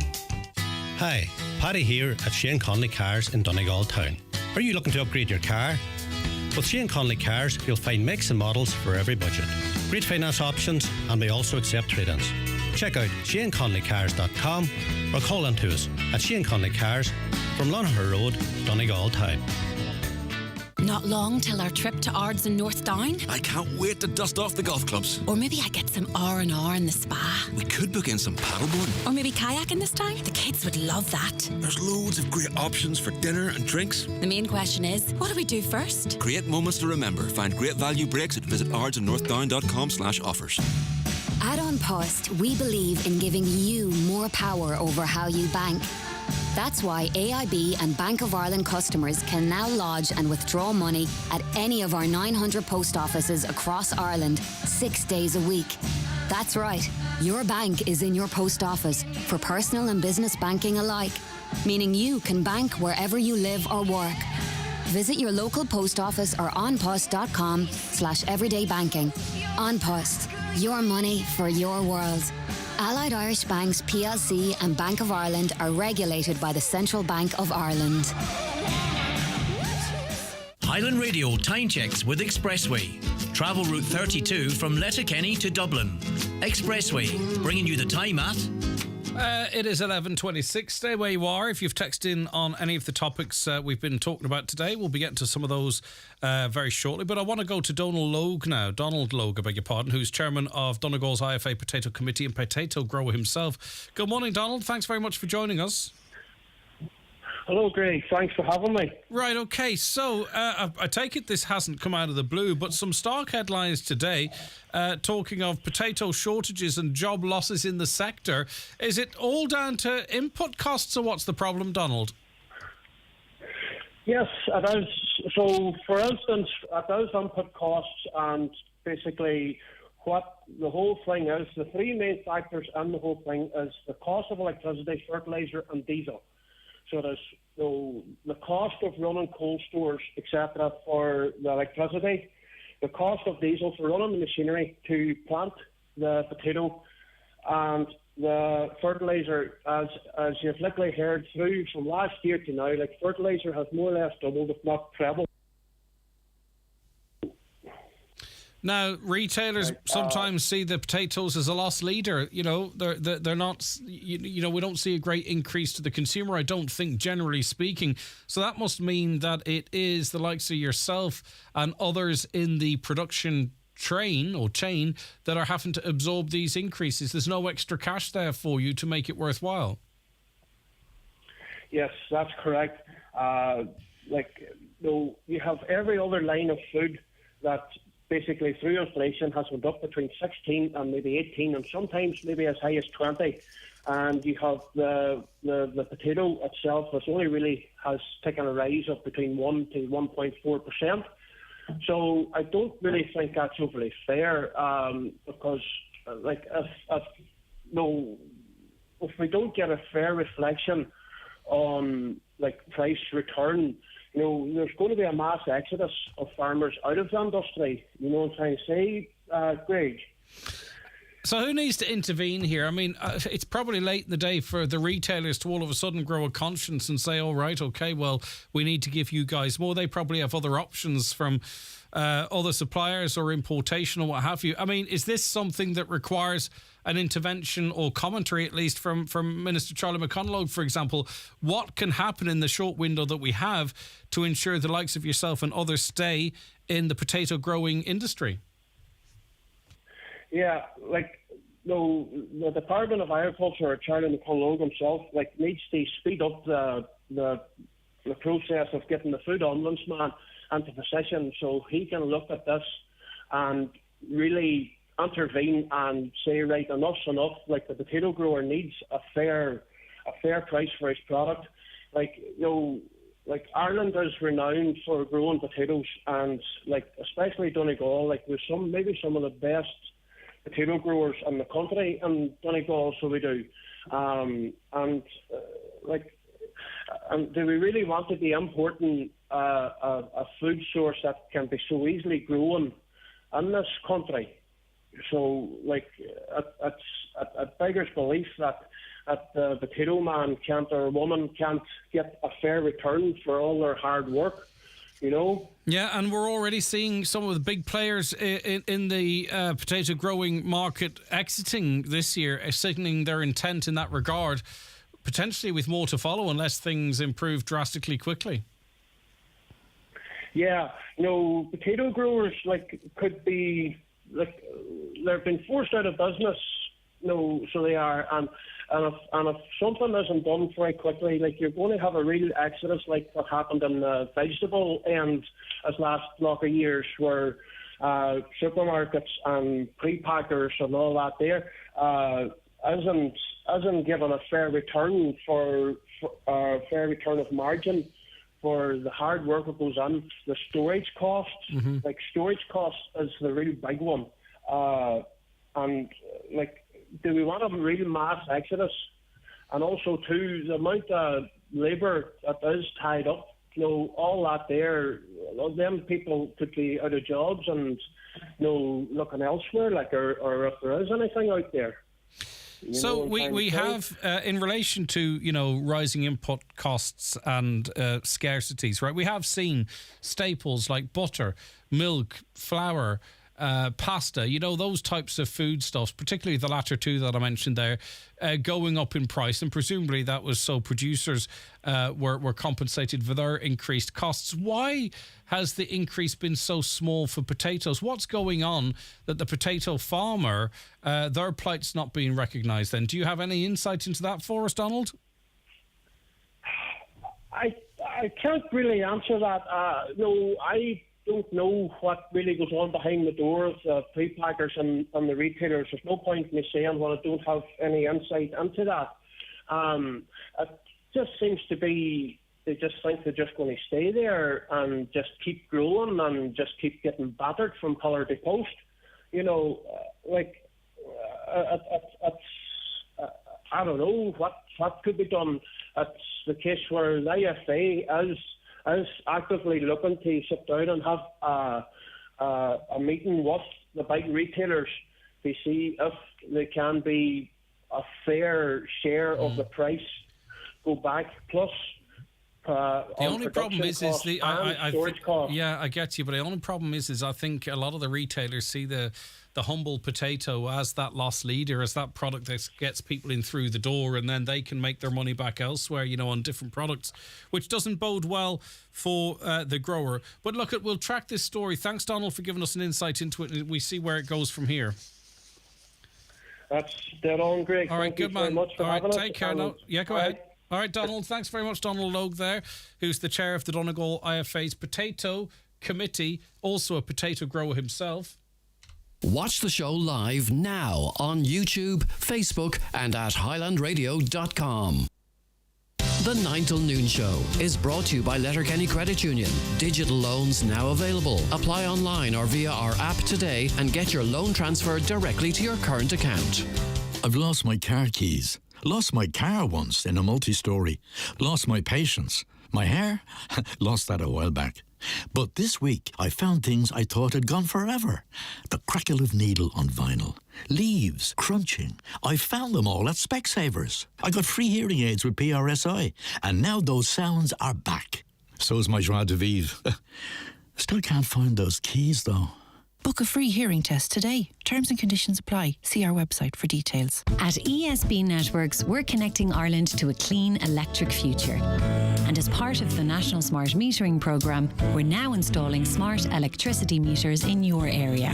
Your new smart meter will reduce the need for estimated bills, help you to manage your electricity usage more efficiently, and enable you to access smart electricity products and services. We'll contact you before your meter is installed. Find out more at esbnetworks.ie/smartmeter. Artists wishing to submit for this year's Glebe Gallery Open Art Competition should bring their artworks to the Glebe Gallery, Churchill, Letterkenny on the weekends of the 18th and 19th and 25th and 26th of March between 12 midday and 5 p.m. Artists can submit up to 4 artworks and entry fee is €4 per piece. The exhibition will open on Good Friday, 7th of April at 4 p.m. and all are welcome to attend. The exhibition will run until Sunday, the 16th of April. Admission to the exhibition is free. Pictures must be framed and ready to hang if selected. Further details on Glebe House and Gallery Facebook page. If you don't like waiting, then the new Citroën C5 Aircross SUV is the car for you. That's because the C5 Aircross is available now, so you really won't have to wait at all. And ironically, with its advanced comfort technology, best-in-class boot space, amazing finance offers and 5-year warranty, it would definitely be worth waiting for, if you had to wait. Which you don't. The new Citroën C5 Aircross SUV is in stock now at Highland Motors, Mountaintop, Letterkenny. Join me, Marty Friel, every Friday night from 8 for Rockin' Hits on Highland Radio in association with Arena 7. Enjoy bowling, laser quest, soft play or a game of pool before dining in our fast food diner or family restaurant. See arena7.ie. Okay, we are joined in studio now by Miriam Killenny. That's correct, isn't it, Killenny? Yes, Killenny. Killenny, okay. Lovely to have you with us, Miriam, a member of Ireland-Palestine Solidarity Campaign. Tell us about the organisation you're involved in. The organisation I'm involved in is it promotes the awareness of the situation in Palestine and the need to boycott Israeli goods where possible. Has that really ever caught traction? Do you know what I mean? So I've been talking about this for a very long time. Yeah. It can be from a digger to a whatever product, but I just don't really, I've never really engaged with someone who's sort of bought into that, and now that just be my that could just be my small circle. We don't talk much about it, but is it something that happens en masse that people make those purchasing decisions? I think it's things that it happens for a period of time and then it stops. It happens at pivotal times. I think around 2014, when the last, prior to May 21, that was the largest incursion in Gaza and there was 260 people killed. I think that brought people out and wanted to do something. And there was like a 46% reduction in the finances that went to Israel around that time. So that was really good. But it's keeping up that momentum is the important thing. And life goes on for everybody and people forget. It's not always highlighted what's going on in Palestine all the time. The media isn't particularly good. And people have their own issues going on. So that's why I'm regularly, and a group of us are regularly in Buncrana, to raise awareness about what's going on. Mm-hmm. Well, I think people kind of tend to do, or think how they're told. Like, say, for instance, what's happening in what Israel is responsible for, right? You could equate that to maybe what is happening in Eastern Europe at the moment. And we are throwing all the resources of the West to ensure that bad people are held to account, all right? And yet we've got this ongoing situation in Israel and what they are doing, but Israel seems to be a friend of the West, and then it must be okay. Israel good, Russia bad, for example, and people just go along with that narrative, seemingly. Yes, and there's a certain amount of truth in that, and I suppose, we believe what we're told, and also because of the kind of things that happened by Israel against Palestine, the people, it's in such an insidious way that you kind of think, and it's incredulous, so you kind of really don't believe it because it's a quasi-democratic country, so how can this be happening? And also, unfortunately, the Palestinian people only have a few olive trees. There is no great fuel or oil or anything there. So to be cynical about it, there isn't much skin in the game for the West. But Israel has an awful lot to offer. It's the hypocrisy of the West, though, is it not really? That we are so vexed about an awful thing that's happening in Eastern Europe, yet something that might sort of impact us if we took a different stance on, we kind of turn a blind eye to it. What's happening? What Israel are responsible for? Like, it's hypocrisy, isn't it? Well, and the media don't call it out either. No, they don't. They don't call it out. They either. don't. Yes, no, it is. It is hypocrisy. But the world is full of hypocrisies at every level, and we just have to keep banging the table about it. And I think that's the reason why I and others are, after May 21, which was the last kind of incursion, we all came out. There was 200, there was a certain amount, I think it was 29 people killed at that stage in the incursion in Gaza. We came out, we had the banners, we did all that. And then at that point I thought, this is ridiculous, because we'd be putting the banners away again until the next time, and people forget, they get on with their own lives. And there's so many things happening for people all of the time that we're kept very busy in our head around other issues, So we now keep up a regular stance so that we keep that up, and we do get great support for that. I'm certainly not trying to discourage you. It's just, again, I just want to talk of the irony of the situation, in that we had the very dangerous move, I think, over the last couple of days, where Putin was charged with war crimes because of his abuse of children. It wasn't his abuse of children, sorry, it was his the claims that he abducted Ukrainian children, bring them to Russia. There's terrible crimes inflicted against Palestinian children by Israeli forces and arms of the Israeli state, and it reads, and I'm reading something here, it reads like, it's terrible that's going on, isn't it? You know what I mean? And it is, but yet we, as the West, if I can say that, I don't know if that's even the right phraseology, we'll just get on with it then. We'll just look at it and go, that's terrible, isn't it? Yet at the same time, everyone's reacting to this move to try Vladimir Putin for similar crimes, really. Yeah. It's kind of, I don't want to give up. I don't want to discourage you, and I don't want to give up on the world. No. But it's a poxy enough whole world to live in when you see what's acceptable because they're your friends versus what's acceptable because they're deemed as your enemy. Exactly. And I think we need to make the comparisons, and it also gives us an opportunity to make that comparison and say what has been done. Because it's we cannot give up on it. So we can say, right, so at the moment we're encouraging people to get on to Micheál Martin, and to bring to the international, as our Minister for Foreign Affairs, to bring to the international community to look at the laws that are being broken on a consistent basis. Also, we don't have that independence, you see, because we have to toe the European party line. Well, we do. We tend to anyway. We don't seem to have that independence. Well, as part of the EU, one of the things that happened in 2018 was that there was a law brought in to boycott the goods from the Israeli settlements, which are illegal. Okay? And it got through to the point, and then they said, no, we can't do this because we can't stand unilaterally, again, we're in the EU. So then there was a citizens' initiative, which is just finished. It has just been put into Europe, where 1 million people signed signatures to say, right, the EU, now as a bloc, you must stop. We are asking you to sanction the importation of goods from the illegal settlements. So we just have to keep finding ways around this, because we can't let these people down either. And that is the problem, that it's going on for 50 years, and they're very aware that nobody cares. But they are always delighted to see people, especially Irish people, because they feel that we have a deeper understanding. You were in Palestine in November. Yes, that's right. What did you see? What was it like? What is life like in Palestine? Well, I came into Jerusalem, first of all, both Jerusalem and then I was in Hebron, and I was in different parts of the West Bank after that.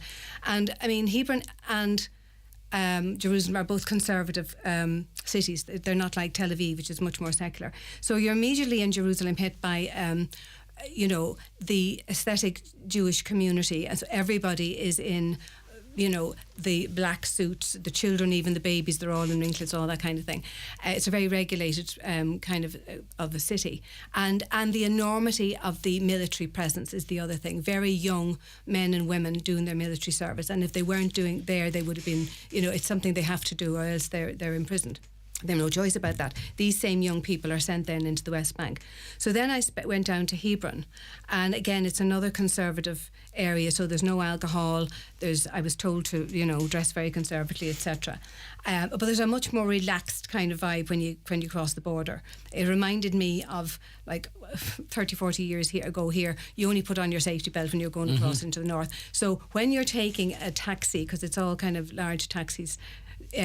From when you're going back out, in and out of Hebron, there's a large clunk click when you get to the border, up out of the outskirts of the town. So it's a much more relaxed place. It's very, very busy. People are very friendly, etc. But there's an enclave all around there of illegal settlements. So people there cannot walk into particular streets in Hebron, unless they have an international passport, like I did. So some of the people I was with couldn't actually walk down some of the streets because they would be seen as a risk to the people who lived in the illegal settlements. There's a huge amount of army control. There's problems with permits for people trying to get from there. There's a lot of the people that live in Hebron or in Bethlehem that work in Jerusalem because the money is better. But there's 101 different types of permits you need to cross that border. And one morning I was on the bus from Bethlehem going into Jerusalem, and I noted there was, it was 8 o'clock in the morning bus, and there was an older woman got onto the bus, and then a few stops later her friend, or it seemed to be her friend, got on, and they were chatting. And I remember thinking, God, that's very typical of two women. And there was another group of people. There was a nun and several other people, and then there was people here at the back beside me. There was a young woman behind me, and we came into the checkpoint then, and everybody just got off the bus. And we were pulled over to the side, and the woman behind me said, "Don't get off the bus, just get your passport ready." And I watched and I said, "God, how long will we be here?" And she said, "Well, we could be here all day, we could be here an hour, it just depends on the guys in the army. But it looks as if we're lucky today because they're coming over." So they came over, they passed the queue of people outside, they got on the bus, they took the passports, or they took the documents off the people at the front, and they looked 2 or 3 times at the older woman, so I thought she was an older woman, and then they came and took mine, but they put her off the bus.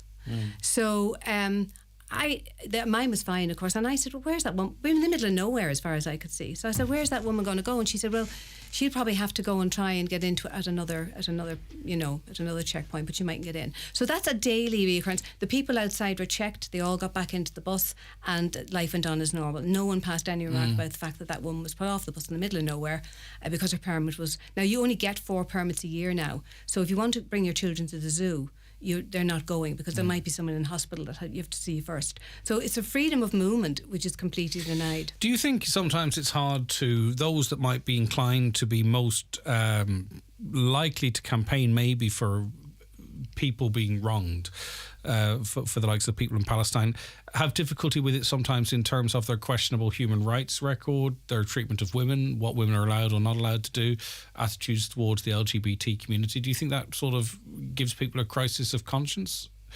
And that if maybe the Palestinians wanted to garner more support, maybe they could treat people better themselves or give people more respect, more rights in 2023?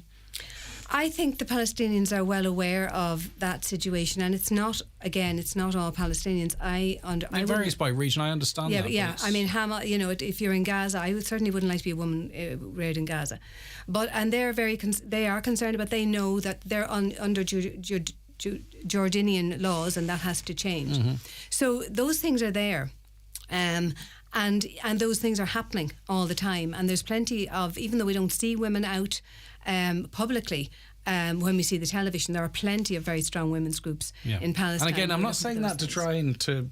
It's not a gotcha or anything. It's just I actually genuinely wonder if that's part of the reason as to why... No, I don't think so, because you can't... I think the thing that's holding people back here in Donegal, I mean, because we are standing on the street in Buncrana since May 21, and normally you normally get a group of people who would join a group like ours, the usual suspects, people who are aware of things like that. In Inshow particularly, because of Micah, those same people are involved in that struggle because that's devastating families in Donegal, and they can't see outside the 4 walls. So it is it's different things prohibit people from joining up, but they don't necessarily have to join a group to be powerful. They can look into their basket and say, right, is there anything here from the Dead Sea, because that is occupied territory. Yeah. They can see if there's anything look at those Tesco avocados. They don't have to join a group like ours. They can do that, or they can get onto the site from the Irish Palestinian Solidarity Campaign and make that sign their name off that email to Micheál Martin to do something in Europe, and certainly at the end. And that is a morally okay protest, is it? Because I presume there are farmers and people like you and me who are producing things in Israel, for example. We might not agree with the government, okay? We probably disagree with them, but we're trying to feed our families, we're trying to pay our mortgages, and we're trying to get through this very tough thing called life. And we are having people boycotting our product, which is impacting us and our families who we have to feed and care for. The Israeli government, their interests are elsewhere. Their economy is supported not by avocados, right? Are we not really just damaging the normal people who might not agree with the regime in this protest or these types of protests, when really they're more interested in arms and technology and microchips and other things, really, stuff that we can't have any impact on. All we're doing is hitting the poor unfortunate that have to live under that regime because they might not have any other options. Okay, so first of all, the boycott is mainly focused, and and the act that's trying to go through, that we're trying to push through Europe now at the moment, on the illegal, the produce that's coming out from the illegal settlements, okay, from the occupied territories. So it is not. But you endorse the Israeli why? You don't buy anything from Israel. No. Yeah, no. That's what I'm saying.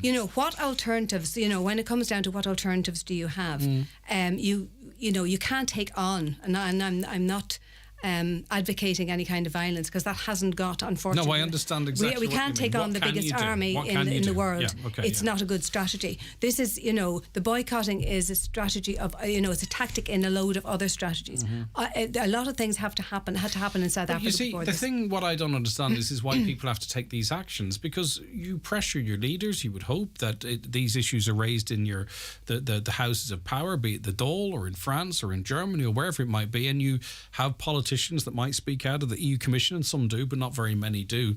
But that's not happening. Do you know what I mean? It's sad, really, that it has to come to this, because there seems to be, just within the system that there is between the media and the politics and all of that, and how intertwined that is, and they all eat from the same table.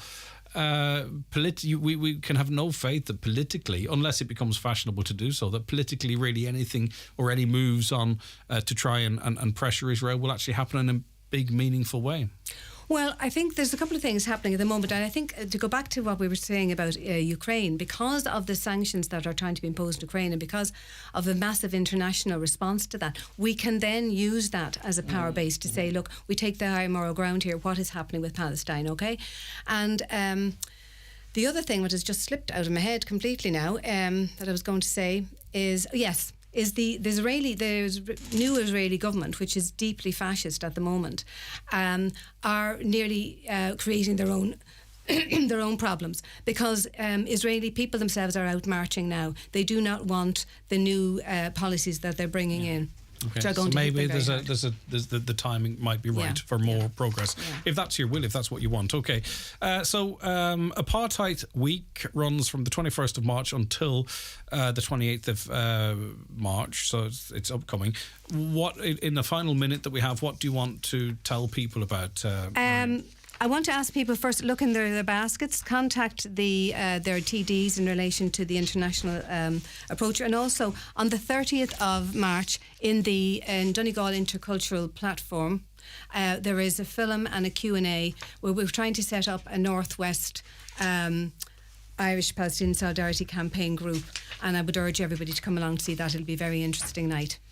It's at 7 o'clock. Right, thanks for your insight, by the way. Okay. And talking through all that with us. It's greatly appreciated. Thank you very much for the opportunity. Fair play for being committed to your cause, as you say, with the regular pop-ups and what have you that you do. All right, take care. Right, we'll be back with the weather after these messages. The 9 till noon show with Letterkenny Credit Union. Now offering mortgages from €40,000 to €600,000 with no hidden fees or transaction charges. Letterkenny Credit Union, 9102127. We at Highland Radio love Irish music and we want to show our support. Throughout Irish Music Month this March, in partnership with Hot Press Magazine, we're asking you to support the Irish musicians, artists and bands who make every party, every drive home and every day magic. That's right. To celebrate Irish Music Month on Highland Radio, we're asking you to support Irish artists and musicians by buying Irish albums, Irish tickets, Irish t-shirts and Irish music merch. Irish musicians have shown that they are right up there with the best in the world, so let's support them by buying Irish.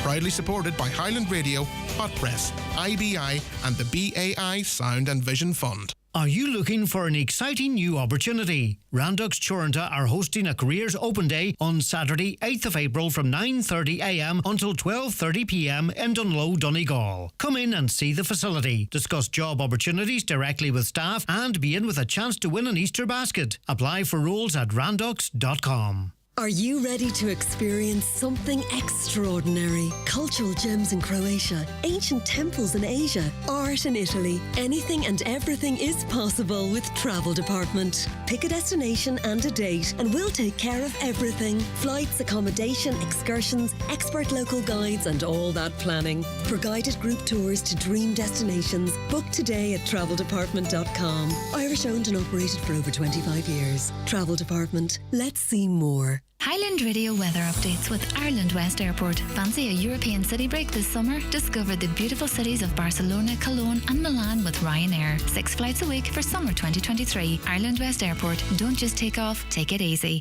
All right, let's look at that weather forecast. But before we do, the clocks go forward next weekend, don't they? Which means after they do in the first day, it'll be bright in the evening to 7:51. Won't that be nice? For most of us, I think. Anyway, the weather. Rain will clear northwards during the morning, so it's done that now. Clear. Becoming drier for a time with patches of drizzle. However, further outbreaks of rain will develop during the afternoon and evening, don't you know? Continuing mild, 12 or 13 degrees and a moderate to fresh southerly breeze. A couple of comments before we wrap things up. We'll say goodbye to you. And don't forget, of course, any comments that don't get through today, we carry through to tomorrow and we can continue the conversation then. But let me get to some now. I was at the game. This is the Donegal Mayo game yesterday, and the supporters had to stand an hour and a half waiting on the gates to open. The game itself was terrible. The rain didn't help. In the end, I was just waiting on the pain of the game to be over. Unfortunately, says a caller, Brendan Devaney is 100% correct. Another, I personally think they picked the wrong manager and his argument in the back room isn't helping. It's wild. Sorry, the argument in the back room, it's nothing to do with the manager. It's wild that Jim and them did not get a chance to help in the back room team. Another, Brendan is right. I'll even go as far as saying Donegal won't win another Ulster for the next 3 years under the current setup. Another, no mention of the only applicant for the senior job, Sean Paul Barrett, who has won Ulster Championships at every underage level. Why was he not considered? The County Board need to explain themselves. It's disgraceful what's happening, believes another caller. Another, I expect whoever texts your show that the Donegal players aren't good enough, played senior inter-county football and is not just an armchair supporter. I get what you're saying, and this is not a pile-on or a massive criticism, but if you travel for an hour and a half to go and see that game, as you do from some parts, you pay €18. You can't pay in cash either, and then you have to drive home, maybe get something to eat. It's a full day out. I think people have a right to have a point of view. Okay, we're not involved, as I say, or going to be involved in any major criticisms of individuals and stuff. But people have to be able to vent a little bit, don't they? I mean, they're doing it amongst themselves. It'd be silly if we didn't give them the opportunity to do so on this show, your show, their show, right? That's the show. Over show. We have to leave it now. We'll be back tomorrow morning at 9. Don't forget, we'll catch up on all those comments as well, so your time wasn't wasted. We'll continue the convo tomorrow. Stay tuned. John Bresson's around the Northwest, but for me, Greg Hughes, Caroline Orr, who researched and produced, and Anya, who works on the show with us as well, Anya Sweeney. Have a lovely day. And as I say, chat to you tomorrow morning at 9. The 9 till noon show is brought to you by Letterkenny Credit Union, offering low